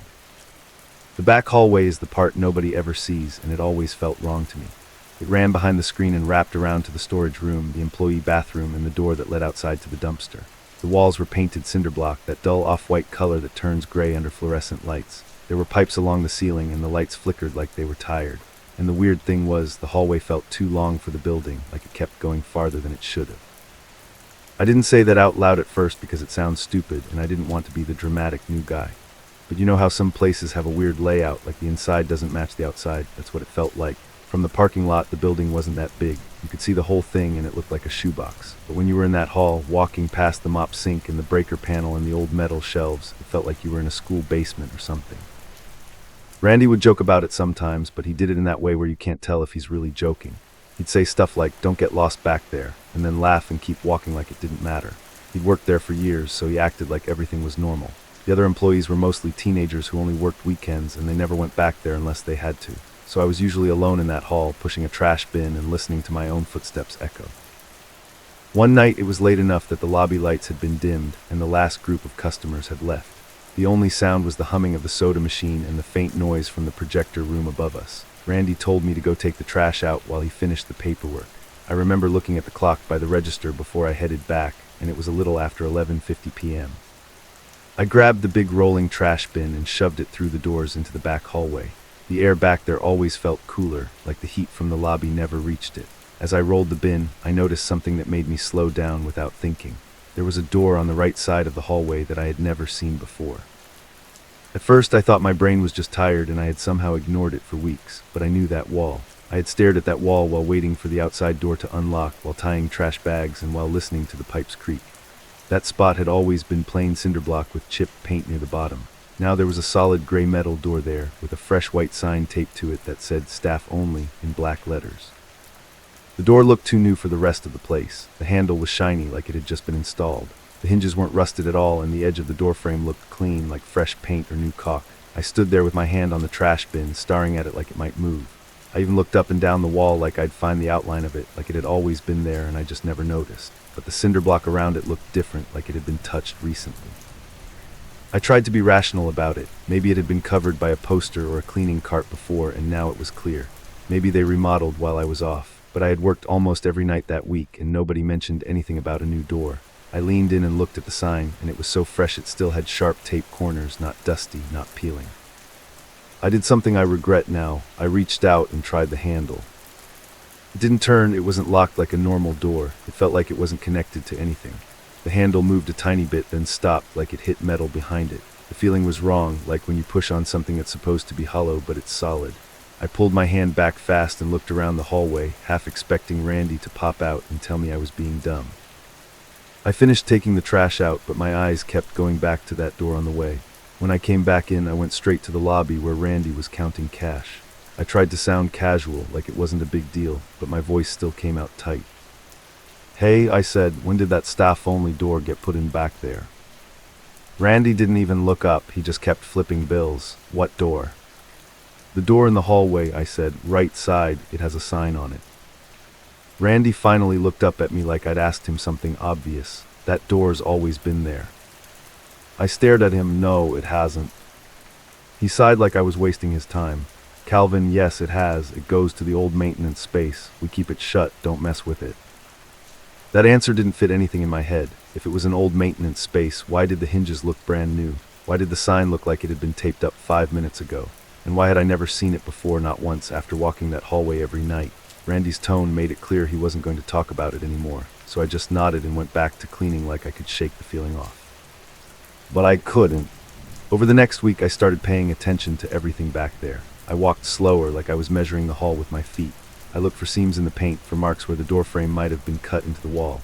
The door stayed there every night, looking newer than everything around it. The sign stayed perfectly flat, like it had never been touched by humidity or dust. And the handle always felt wrong when I got close, like it was part of a prop. One night while I was sweeping, I heard something that made me freeze. It wasn't a voice or a bang. It was a soft tapping sound, like knuckles on metal, coming from the direction of that door. It happened 3 times, slow and spaced out, then stopped. I stood there with the broom in my hands, holding my breath like that would help. I told myself it was pipes cooling down or the building settling, but the sound was too clean. I went out to the lobby and asked Randy if he heard anything. He didn't. He barely listened and just told me I was jumpy and needed sleep. The thing was, I wasn't jumpy in general. I've lived in Alabama my whole life. I'm used to weird sounds at night and empty buildings and creaks and pops. This felt different because it felt like the building was pretending. The next night I tried to test myself. I told myself I was going to walk right up to the door and press my ear against it, just to prove there was nothing. I waited until the last customers were gone and the theater was quiet. I remember checking my phone and seeing it was around 12:22 a.m. when I pushed through the doors into the back hallway. The lights were flickering more than usual, which didn't help. I walked toward the door with my hands sweaty, trying to laugh at myself in my head. The closer I got, the more I noticed how clean it was. There were no fingerprints on it, no scuff marks near the bottom, nothing. It looked like it had been dropped into the hallway like a sticker. I leaned in and put my ear near the seam where the door met the frame. At first I heard nothing but my own heartbeat. Then I heard something faint on the other side. It sounded like breathing, but not like a person standing there. It was slower and deeper, like air moving through a long space. I held still and listened, and the breathing sound didn't change, like it wasn't reacting to me. It was just there. I backed away fast enough that my heel bumped the trash bin behind me. The metal clanged, and the sound echoed down the hall. And right after that, I heard the handle on the door move. It was a small sound, like a click, but I saw it too. The handle shifted downward a little, like someone had grabbed it from the other side. I didn't wait. I turned and walked as calmly as I could back toward the lobby, but my legs were shaking so bad I felt like I might fall. I didn't tell Randy what happened right away. I didn't want to hear him laugh at me again. I finished my work, and when we finally locked up and walked out together, I kept looking back at the theater like it was watching me. Randy asked if I was okay, and I lied and said I was just tired. The next day I came in for my shift, and the first thing I did was go straight to that hallway. I wanted to see if the door was still there in the daylight with more people around, like that would make it normal. It was there, the same as always now, but the sign was different. The staff-only sign had been replaced with a new one. Same words, same font, but cleaner and brighter, like the old one had been removed and swapped. And taped right underneath it was another piece of paper, smaller, like someone wrote it by hand. It said, "Do not open." I stood there staring at it, and I felt my mouth go dry. That message wasn't there before, and it wasn't taped crooked like a rushed warning. It was straight, centered, and careful, like someone wanted it to be seen. I went to Randy again, and this time I didn't try to be casual. "Who put that note on the door?" I asked. Randy frowned like he had no idea what I was talking about. What note? I let him back there. The note was still there, plain as day. Randy looked at it for a few seconds and something on his face shifted. It wasn't fear exactly. It was like irritation mixed with something else, like he'd been forced to remember something he didn't want to. He peeled the note off, crumpled it, and shoved it in his pocket. "Stop messing with that door," he said, low and sharp. "You hear me?" "I didn't put it there," I said. "I'm asking you who did." Randy stared at me for a long moment, and then he said, "Just do your job, Calvin. Don't make this harder than it needs to be." That was the first time I considered quitting. After that, things got worse in small ways. I'd be in the hallway taking boxes to storage and hear footsteps behind me, but when I turned around, nobody was there. I'd leave the hallway for a minute, come back, and the lights would be on even though I knew I turned them off. One night, I found a popcorn kernel trail leading right up to the staff-only door, like someone had deliberately dropped them one by one, and the trail ended at the crack under the door. I started leaving my phone on voice record in my pocket when I went back there. I didn't really know what I expected to catch, but I needed proof of something, anything. When I listened back later, most of it was just the sound of me breathing and my keys jingling. But on one recording, right when I was closest to the door, there was a sound that made my skin crawl. It was my name. Not yelled, not whispered like in horror movies. It was spoken in a flat tone, like someone reading it off a list. Calvin, then a pause, then it said it again slower, like it was trying it out. Calvin. I played it for Randy the next night. He listened with his jaw tight, and then he handed my phone back without saying anything. Finally, he said, "Delete that." "What is that?" I asked. "Who was that?" Randy's eyes flicked toward the hallway like he didn't want to look at it too long. "It's nothing," he said. "It's the building, old wiring, old speakers. Stuff picks up weird sounds." "There aren't speakers back there," I said. Randy didn't answer. He just told me to go clean Theater 1 and stop overthinking everything. But the way his hands shook when he picked up his pen again told me he didn't believe his own excuse. A few nights later, I stayed later than usual because a couple came in right before the last show and took their time leaving. Randy was up front, annoyed, waiting to lock the doors. By the time the lobby was empty, it was well past 1 a.m. and the whole place felt dead. I offered to take the trash out one last time so Randy could finish up, and he said, "Fine, but hurry." I rolled the trash bin into the back hallway, and the air back there felt heavier than I'd ever felt it. The lights weren't flickering. They were steady, bright, and almost too bright. I remember thinking that it looked like a hospital corridor, clean and wrong. And when I passed the staff-only door, I saw that the handle was turned slightly downward, like it hadn't fully reset. I stopped without meaning to. I stared at the handle, and I felt that same urge I'd felt before, that stupid need to know what was behind it. I told myself I wouldn't touch it. I told myself I'd walk past and take the trash out and go home. But then I heard something on the other side again. This time it wasn't breathing. It sounded like someone walking farther away inside a big empty room, footsteps that didn't match the tight space a maintenance closet should be. The sound echoed like it had room to echo. And then, clear as day, I heard a soft scrape, like something dragging across the floor toward the door. I backed up and my shoulder bumped the wall. The cinder block felt cold through my shirt. I stared at the door and waited for it to open, because at that point I was sure it was going to, but it didn't. Instead, I heard Randy's voice from the lobby, yelling down the hall, asking what I was doing. That snapped me out of it enough to move. I pushed the trash bin the rest of the way to the outside door and shoved it open into the damp night air. The parking lot was empty, and the only light came from the street lamp near the dumpster. I dumped the bags, tied the lid down, and tried to breathe like a normal person. When I went back inside, something was different. The back hallway didn't feel too long anymore. It felt too short. I know how that sounds, but that's the only way I can explain it. The distance from the outside door to the lobby doors felt like it had been cut in half. The mop sink was closer than it should have been. The storage room door was closer. The staff-only door was closer, like the building had squeezed itself tighter around me. I walked faster, heart hammering, trying to get back to the lobby. And as I passed the staff-only door, I saw something at the bottom crack that made me stop so hard I almost fell. There was light coming from underneath it. Not the dull yellow of the hallway lights. This was a colder light, like daylight, like a cloudy afternoon. It spilled out in a thin line onto the floor, and it didn't flicker. It looked like the crack under a door that opens to the outside. Before I could think, the handle turned all the way down. The door swung inward, slow and smooth, like it had been waiting for me to notice. Behind it wasn't a closet, it wasn't a maintenance room. It wasn't anything that belonged in that building. It was another hallway, wider than ours, with clean white walls and ceiling tiles like an office building. The air that came out of it smelled like dust and cold air conditioning. And far down that hallway, under rows of bright lights, I saw something that made my throat lock up. A movie theater seat. Just one, sitting in the middle of that hallway like someone carried it there and set it down. And in that seat, facing away from me, was a person wearing a Florence Theater uniform. My uniform. I couldn't see their face. I could only see the back of their head and the collar of the shirt, and the way their shoulders rose and fell like they were breathing slowly. The hair on their head looked like mine. The shape of their neck looked like mine. And right then, from somewhere behind me in the real hallway, I heard Randy's footsteps coming closer. I didn't call out, I didn't step inside. I slammed the door shut so hard the handle rattled. Then I actually ran, down the hallway toward the lobby doors, and I almost crashed into Randy when I got there. He grabbed my arm and demanded to know what was wrong, and for once I didn't care how crazy I sounded. It opened, I said. That door opened. Randy's face went pale in a way I'll never forget. He didn't ask what I saw. He didn't ask if I was sure. He just muttered no, like he was talking to himself, and then he marched down the hallway with me trailing behind him. When we got there, the staff-only door was closed again. The light underneath it was gone. The handle was back up like nothing happened. Randy stood there staring at it, breathing through his nose like he was trying not to panic.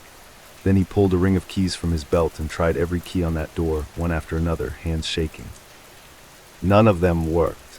That's not possible, he whispered, and it was the first time I ever heard fear in his voice. I told him we should call the cops, and he actually agreed, which shocked me. We called, and 2 officers showed up about 20 minutes later, annoyed like we were wasting their time. Randy tried to explain it without sounding insane, but you could tell the cops weren't buying it. They checked the door, checked the walls, and checked the outside of the building. One of them even knocked on the cinder block where the door was, like it might be a fake set piece. But it sounded solid, just like the rest of the wall. They told us it was probably a prank or some weird renovation thing, and that if nobody was missing and nothing was stolen, there wasn't much they could do. The last thing one officer said right before leaving was, "Just keep it locked," like that meant anything. After they left, Randy didn't make me finish my shift. He told me to go home, and he said he'd handle the rest. As I left, I glanced back at the hallway and saw him standing there alone, staring at that door like it was staring back. I drove home with the radio off, jumping at every shadow on the road. I quit 2 days later. I didn't give a big reason. I just said I was done. Randy didn't argue. He just nodded like he expected it, like people always left after a certain point. For a while, I tried to forget the whole thing, telling myself it was stress, that it was my brain playing tricks in a creepy old building. Then weeks later, I found that hidden folder on my laptop. I called the police again, different officers this time, and showed them the pictures. They checked my apartment, asked if I had enemies, asked if I sleepwalk, and asked if I could have done it myself. They took a report and told me to change my locks. They suggested a security camera, like I hadn't already thought about that. None of it helped because the pictures were already there, and whoever took them wasn't leaving fingerprints behind. I bought a cheap camera anyway and pointed it at my bedroom door. The first few nights, nothing happened. I started to calm down just a little, like maybe the pictures were old somehow, or maybe it was a twisted prank from someone at the theater. Then I looked through the hidden folder again, and I noticed something I didn't notice before. In the last picture, the one at the bottom, my eyes were open. I'm lying in bed, staring straight at the camera, pupils dark, face blank like I'm not really awake. And behind me, in the doorway of my bedroom, there's a sliver of bright, cold light spilling in from the hall. It's not the warm light from my apartment. It's that same cloudy daylight color that came from under the staff-only door. I checked the date on that photo, and it wasn't from back when I worked at the theater. It was from last night. Story 11, it was the first night after my dad passed away months ago that I spent completely alone. I thought the silence would be peaceful, until I realized it wasn't silence at all. I'm Hannah Sloan, and I live in St. Louis, Missouri, in one of those older brick apartment buildings that look charming from the outside and feel tired on the inside. The hallways always smelled faintly like old carpet and someone's laundry detergent. The lights in the third-floor corridor were the worst part, though. They didn't just flicker sometimes. They flickered like they were thinking about going out for good, like the whole building was breathing in and out through those buzzing ceiling panels. My dad died in early spring. It wasn't sudden, but it still didn't feel real for a long time. After the funeral, after the paperwork, after everyone stopped checking in, I was left with this quiet space where his voice used to be. The only thing that helped, even a little, was listening to old voicemails he'd left me. I saved them like they were photos. A few seconds of him asking how my day went, reminding me to check my tire pressure. and telling me he loved me in that casual way dads do when they don't want to get too emotional.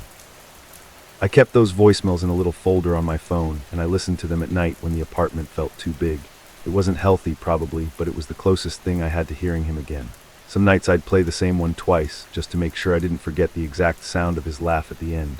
Then I'd set my phone face down on the nightstand and try to sleep. That night I got home a little after 11 p.m. after working a late shift at a small dental office. Downtown traffic was gone, and the parking lot behind my building was mostly empty except for a couple of cars that looked like they hadn't moved in days. The air was cold in that damp St. Louis way that crawls through your clothes. I remember pulling my hoodie tighter and hurrying to the back entrance, because the motion light by the door had been broken for weeks.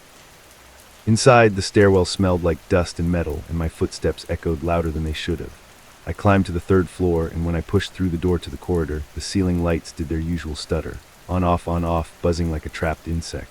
My apartment was the third door on the right, and I could already see the thin line of light under my door from the lamp I'd left on inside. I stopped in front of it and dug in my bag for my keys. That's when my phone vibrated, not a call, a voicemail notification. At first, I thought it was just one of those delayed carrier things, like a missed call that finally decided to show up. But when I looked down at the screen, I felt my stomach tighten. The notification said I had a new voicemail, from Dad. His contact photo was still there, the same one I'd never been able to change. Him smiling in a baseball cap, squinting into the sun. Under it, in plain text, it said, "Just now." My brain tried to fix it. It tried to tell me it was an old voicemail that re-downloaded or a glitch or some spam number that got labeled wrong. I stood there in the flickering hallway light, keys in my hand, staring at the screen until my fingers went numb. Then, without thinking, I tapped play. For the first second, there was just static. Soft and hissy, like the start of a recording. Then I heard him. "Hannah," my dad's voice said, calm and close, like he was standing right next to the phone. "Don't go into your apartment." I couldn't breathe. It was his exact tone, not a sound-alike, not a bad recording. It had that slight rasp he got when his allergies were acting up. I'd listened to his old messages 100 times. I knew every detail of his voice like a song I couldn't stop replaying. "It's already inside," he continued, slower now. "It's listening." The voicemail ended. No goodbye, no little laugh, just that. I stood frozen, staring at my door like it might swing open on its own. The hallway lights flickered again, and for a moment everything went dim. The buzz overhead got louder, and I realized I wasn't holding my keys anymore. They were on the floor by my shoe, like my hand had opened without me noticing.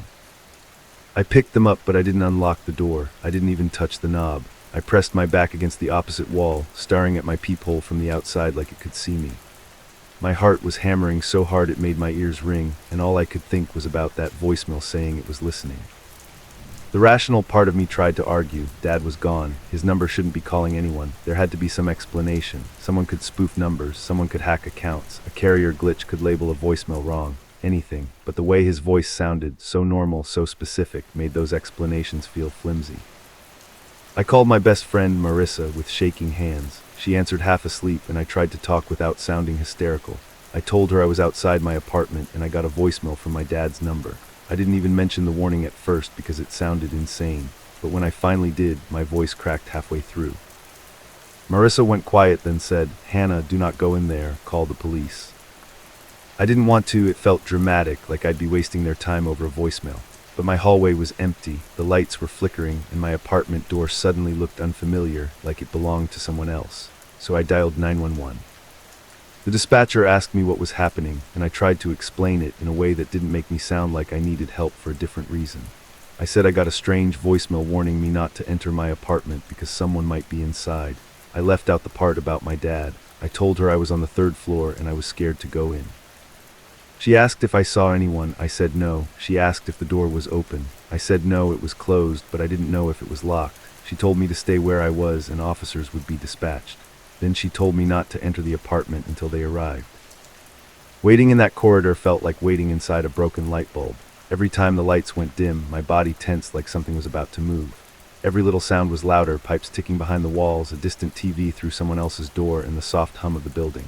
Once I thought I heard a faint scrape, like a shoe against carpet, but it could have been my imagination. Or it could have been something inside my apartment, shifting its weight, listening. When the police finally arrived, it was close to midnight. 2 officers came up the stairs with heavy footsteps, flashlights in hand, looking mildly annoyed. One was older with a tired face, and the other looked younger, like he was still getting used to the uniform. They asked for my ID and asked me to explain again. I told them I got a voicemail warning me not to go in. The older officer raised an eyebrow like he'd heard stranger, but not by much. Who left the voicemail? He asked. I swallowed and said it came from my dad's number, but he passed away. That changed their expressions a little. Not into concern exactly, but into that careful look people get when they're trying not to react the wrong way. The younger officer asked, "Are you sure it wasn't an old voicemail that just showed up late?"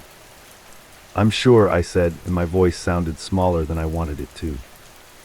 They did what they had to do. The older officer stood back while the younger one had me unlock the door. My hand shook so bad the key scraped the lock twice before it slid in. When I finally turned it and pushed the door open, the air inside smelled normal, like my vanilla candle and clean sheets. Nothing jumped out, no obvious danger, just my quiet apartment. The officers went in first, flashlights sweeping across the walls. I stayed in the doorway, holding my phone like it was a weapon. They checked the living room, the kitchen, and the bathroom. The younger officer opened my bedroom door with his flashlight pointed at the floor like he was trying not to scare me more. They checked my closet, even though I told them it was full of clothes and boxes. After a few minutes, the older officer came back out and said, "Looks clear." "Can you check again?" I heard myself say, immediately hating how desperate it sounded. "Please." He sighed like he was trying to be patient. "Ma'am, there's nobody here. Doors and windows are locked from what I can see. Do you have any reason to think someone has a key?" "No," I said, then I hesitated, "but I don't know." The younger officer asked if I had the voicemail saved. I played it for them in the hallway, volume low. Their faces didn't change much, but I could see the younger one's eyes narrow slightly at the sound of my dad's voice. When it ended, he looked at his partner like he wanted to say something, but didn't. The older officer finally said, "Could be a scam call using a recorded voice. People do that now, or maybe someone got access to an old account. Either way, if you feel unsafe, stay with a friend tonight. Change your locks tomorrow. Talk to your phone carrier about the number." That was it. No big moment where they found someone hiding. No proof I wasn't crazy. They left, and their footsteps faded down the stairs until the building swallowed the sound. I stood there, alone again, staring at my open door, the light from my living room spilling out into the flickering corridor. Marissa insisted I come to her place. I didn't argue. I grabbed a few things, shoved them into a tote bag, and left my apartment as fast as I could without actually running. As I walked down the hallway, I caught myself glancing back at my own door, half expecting to see someone standing in the crack, watching me leave. At Marissa's, I barely slept. Every time I closed my eyes, I heard my dad's voice saying it's already inside. Around 2 a.m., I woke up and checked my phone again like I was afraid the voicemail would disappear. It was still there, timestamped just now, even though it clearly was. That part made my skin crawl more than anything, like time didn't apply to it. The next morning, I went to the phone store during my lunch break. I felt stupid explaining it, but the employee was actually pretty kind. He said spoofed numbers were common, and voicemails could be sent through third-party services that made it look like they came from a specific contact. He also told me something that made my throat go dry. He said if someone has access to your account or your SIM info, they can make things look really convincing. I left with a new SIM card and a new passcode for my account. I told myself that would fix it. I tried to convince myself it was just some cruel scam that happened to hit the worst possible target. But that night, when I went back to my building with Marissa on FaceTime, my chest felt tight the whole time. The third-floor corridor looked the same as always, flickering lights, dull carpet, and the distant sound of someone's music through a wall. I walked to my door, trying to act normal, but my eyes kept darting to the little details. The scuffs on the baseboards, the tiny gap under a neighbor's door, the dark crack between my door and the frame. When I stepped inside, the first thing I noticed was that my bedroom closet door wasn't fully closed. I knew I'd closed it. I always closed it. I hated how it looked open at night, like a black mouth in the corner of the room. I stood there staring at it, my hand still on the front doorknob, and Marissa's voice came through my phone saying, What is it?" I didn't answer right away. I walked slowly to the bedroom, keeping my eyes on that closet. My whole body felt hot and cold at the same time. I reached out, grabbed the edge of the closet door, and pulled it open fast, like ripping off a bandage. Nothing, just my hanging clothes and storage bins, but something else was different. One of the bins on the floor looked like it had been pushed back just slightly, not enough to scream intruder, but enough to make my stomach flip. I backed out of the room and locked myself in the bathroom for a second, breathing hard. Marissa was asking if I wanted her to come over. I told her no, but I didn't believe myself. I didn't want to be alone in that apartment again, but I also didn't want to live at her place forever. That night, I put a chair under the doorknob like I was in a bad movie. I also shoved a folded towel tight against the bottom of the door, even though I didn't know why. It felt like something you do when you're trying to keep something out, even if you don't understand what you're keeping out. I tried to distract myself by cleaning. I vacuumed, wiped counters, and reorganized drawers I didn't even use. I checked every window twice. I made sure the balcony door was locked. Then, around midnight, I sat on my couch with all the lights on and tried to watch TV with the volume higher than usual. That's when I got another notification. A voicemail from Dad. My mouth went dry so fast I couldn't swallow. My phone was in my hand before I even realized I grabbed it. The timestamp again said just now. My hands were shaking so hard my thumb fumbled the screen. I should have deleted it. I should have blocked the number and thrown my phone across the room. But I tapped play because part of me needed to know if it was real or if I was losing it. For a second there was silence, not static this time, just room noise, like the microphone was open in a quiet space. Then my dad's voice came in, even softer than before. "Hannah," he said, like he didn't want whoever was nearby to hear him. "You're still there." My eyes went to my front door. The towel was still stuffed under it. The chair was still braced. The doorknob didn't move. But in the voicemail behind his voice I heard something else. A faint buzzing, rhythmic and familiar, like electricity struggling through a bad connection.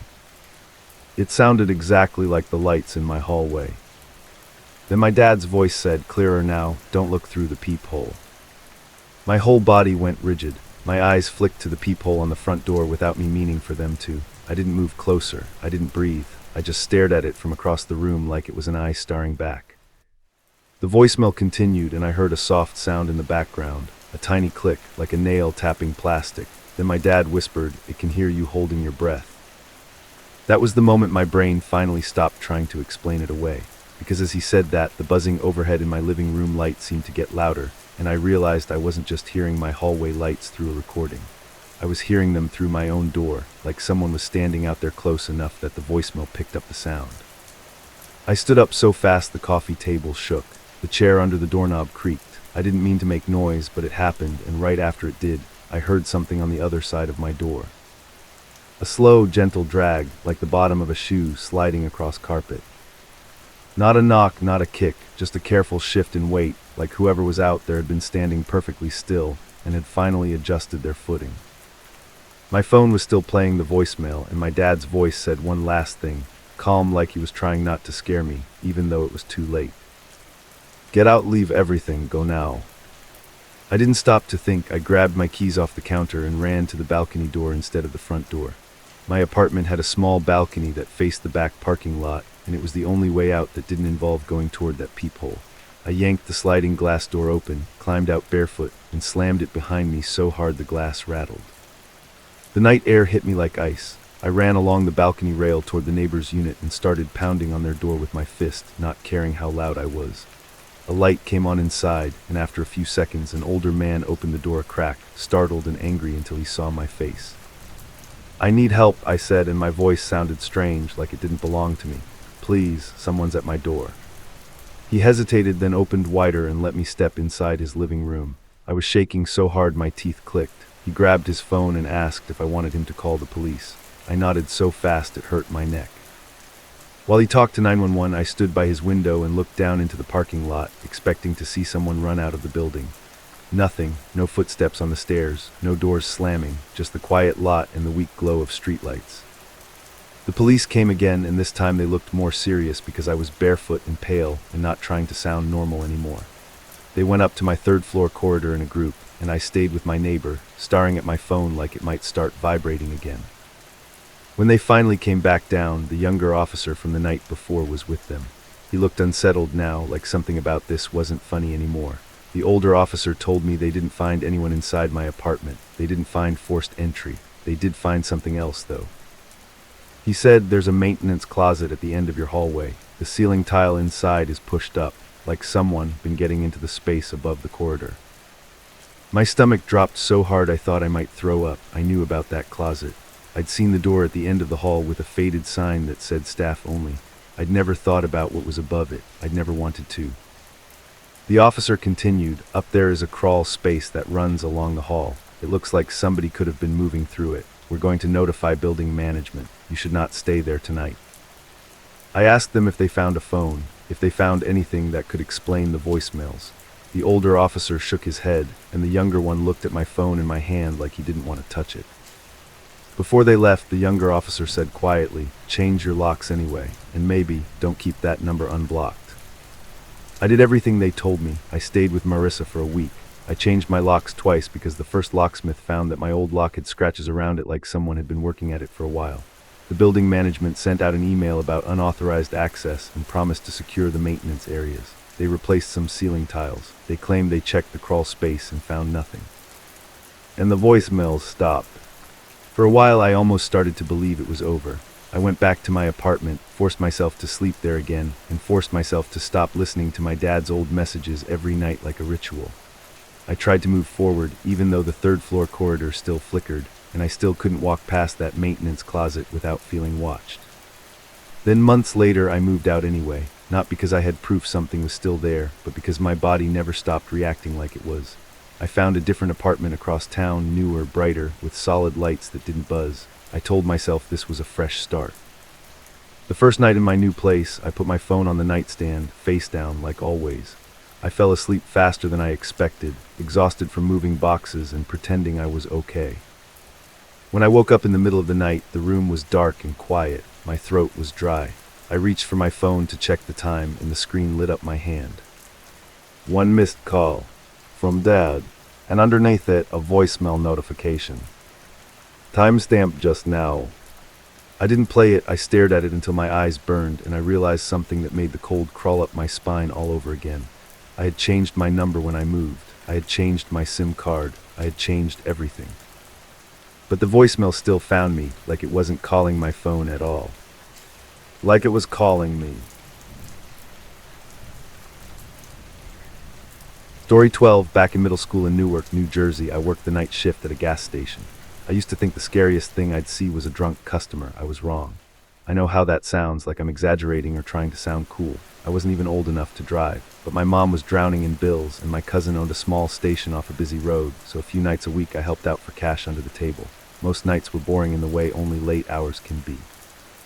I wiped down the counters, restocked the chip rack, and refilled the coffee when the pot got low.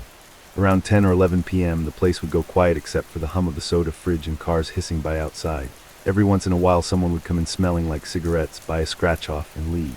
I'd look at the security monitor more than I should, mostly out of habit, like it was something to do. The scariest part, at least back then, was the idea of getting robbed. My cousin kept a bat under the counter and a cheap little panic button that probably didn't work. He'd say, "If somebody pulls a weapon, just give them the drawer," like he was giving me normal advice for a normal job. I'd not even though my stomach would twist every time the bell over the door rang after midnight. Still, it all felt like a problem I could understand. A bad person comes in, you react, you call the cops, and it's over. What happened at school felt worse because there wasn't a rule for it. There wasn't a button under the desk, and the person who scared me the most didn't act like a criminal at all. He acted like he belonged there, like he had always belonged there, and like he knew me better than anyone did. It started on a Wednesday in early fall, the kind of day where the air is still warm but you can feel it changing. I'd gotten maybe 3 hours of sleep after the gas station, and my head felt stuffed with cotton. I remember dragging myself into my homeroom at Hawkins Middle, thinking only about keeping my eyes open. Our usual teacher, Mr. Feldman, wasn't there, and that didn't even register as weird at first because teachers were always out for some reason. But when the bell rang and the substitute walked in, the room changed fast. He wasn't dressed like most subs, who usually came in looking lost, holding a folder and asking us where the lesson plan was. This guy came in like he was late to his own class. He shut the door gently behind him, set a plain black bag on the desk, and looked around at us with this calm smile that felt practiced. He didn't write his name on the board. That's the first thing I noticed, because substitutes always did that, even the strict ones. He just picked up the marker, tapped it once against the board like he might write something, then set it down again, like he didn't need to, like we already knew. Then he started taking attendance without a sheet. He didn't look down at anything, he just looked at faces. And he didn't call out our names the way teachers did, last name first, boring and clipped. He called people by nicknames, not the kind kids used at school. The kind that comes from home, the kind you don't even think other people know. He pointed at a girl in the front row and said, "Come on, Peanut, sit up straight." The girl froze because her cheeks went red, and I saw her glance at her friends like she wanted to laugh it off but couldn't. Another kid got called Little Man, and another kid got called Mimi. People started murmuring low and confused, like a bunch of bees waking up. At first, I tried to explain it away. Newark wasn't a small town, but it wasn't some huge anonymous place either. Sometimes people knew each other's families. Maybe he'd subbed here before and remembered. Maybe he knew a parent.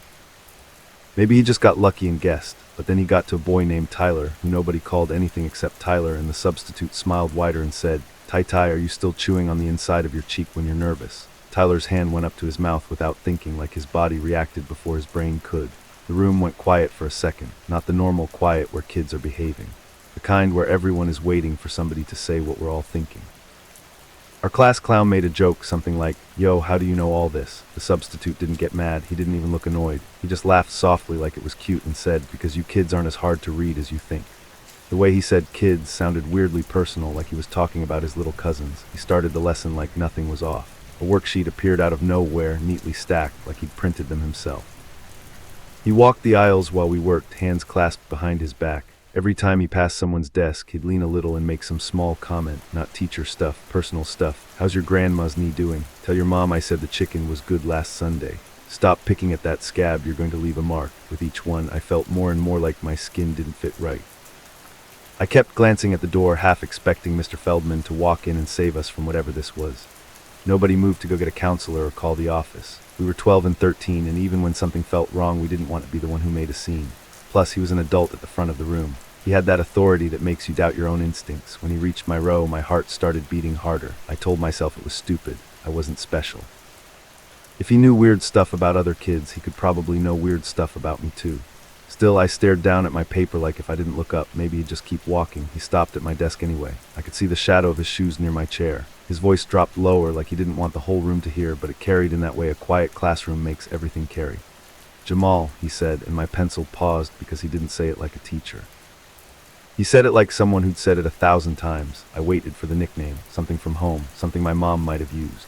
Instead, he leaned closer, and I smelled a clean kind of soap, not cologne, not sweat. Then he recited a sentence I knew by heart because I'd written it in my private journal the night before, sitting at the kitchen table while my mom slept on the couch. He said, "Sometimes I think if I disappeared, nobody would even notice until the bills didn't get paid." My stomach dropped so hard it felt like I was falling. My pencil slipped out of my fingers and clattered on the desk. The room around me blurred like all the noise was far away.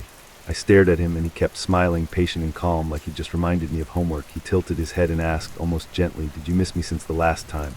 The question hit me even worse than the journal line, because the sentence was mine, but that question was, I'd never written that.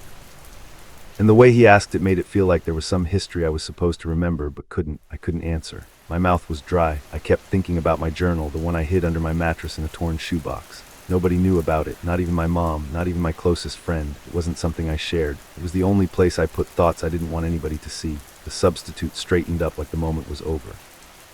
He patted the corner of my desk twice, like a parent telling a kid to be brave, then moved on.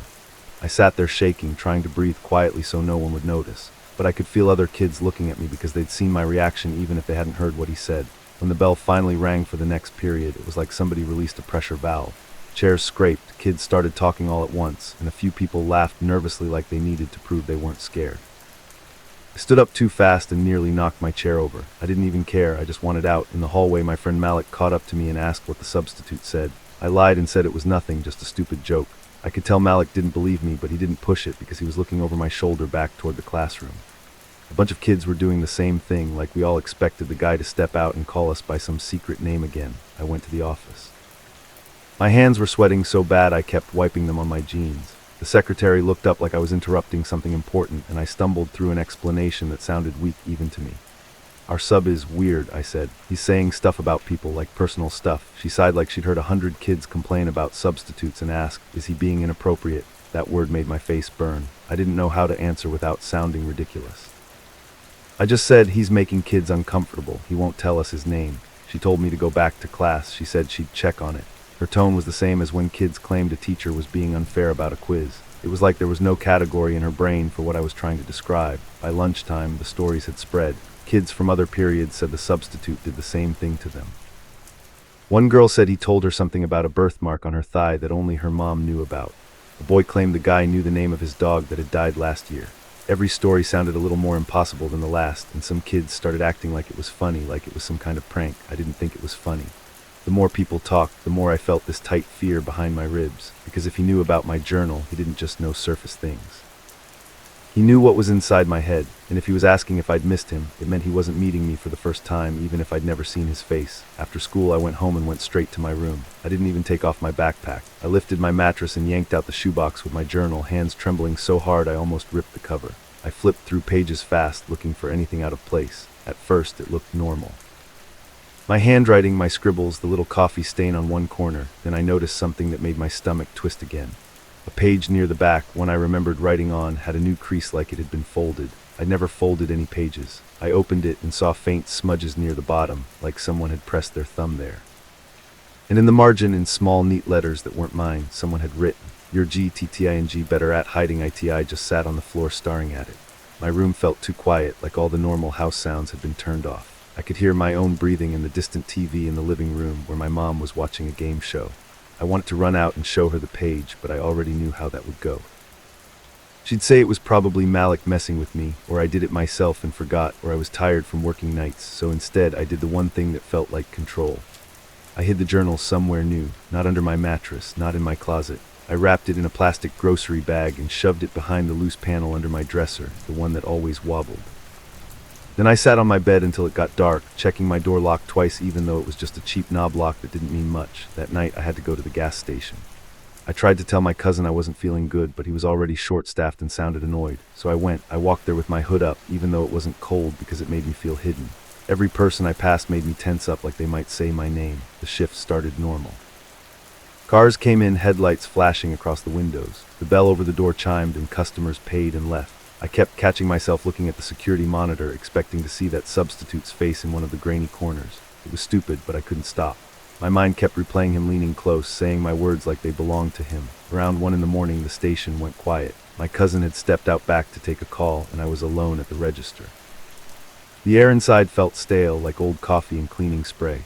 That's when the monitor flickered just for a second, and one camera feed went dark and came back. I leaned in closer. Outside, under the harsh white lights, someone stood near the far edge of the lot by the dumpster. Not a customer, not a car pulling in, just a person standing still, facing the building. The image was too grainy to see details, but the posture looked familiar in a way that made my scalp tighten. I told myself it could be anyone, a guy smoking. Somebody is waiting for a ride. But then the person raised one arm slowly and pointed straight at the camera. Like they knew I was watching, my chest got tight. I stepped back from the monitor and looked out the front window. The lot lights washed everything out, but I could still see the shape near the dumpster, exactly where the monitor showed it. The person didn't move. They just stood there like they had all night, like they could stand there forever. My cousin came back inside and asked what was wrong, because I guess my face gave it away. I didn't know how to explain without sounding insane. I just said, "There's somebody outside."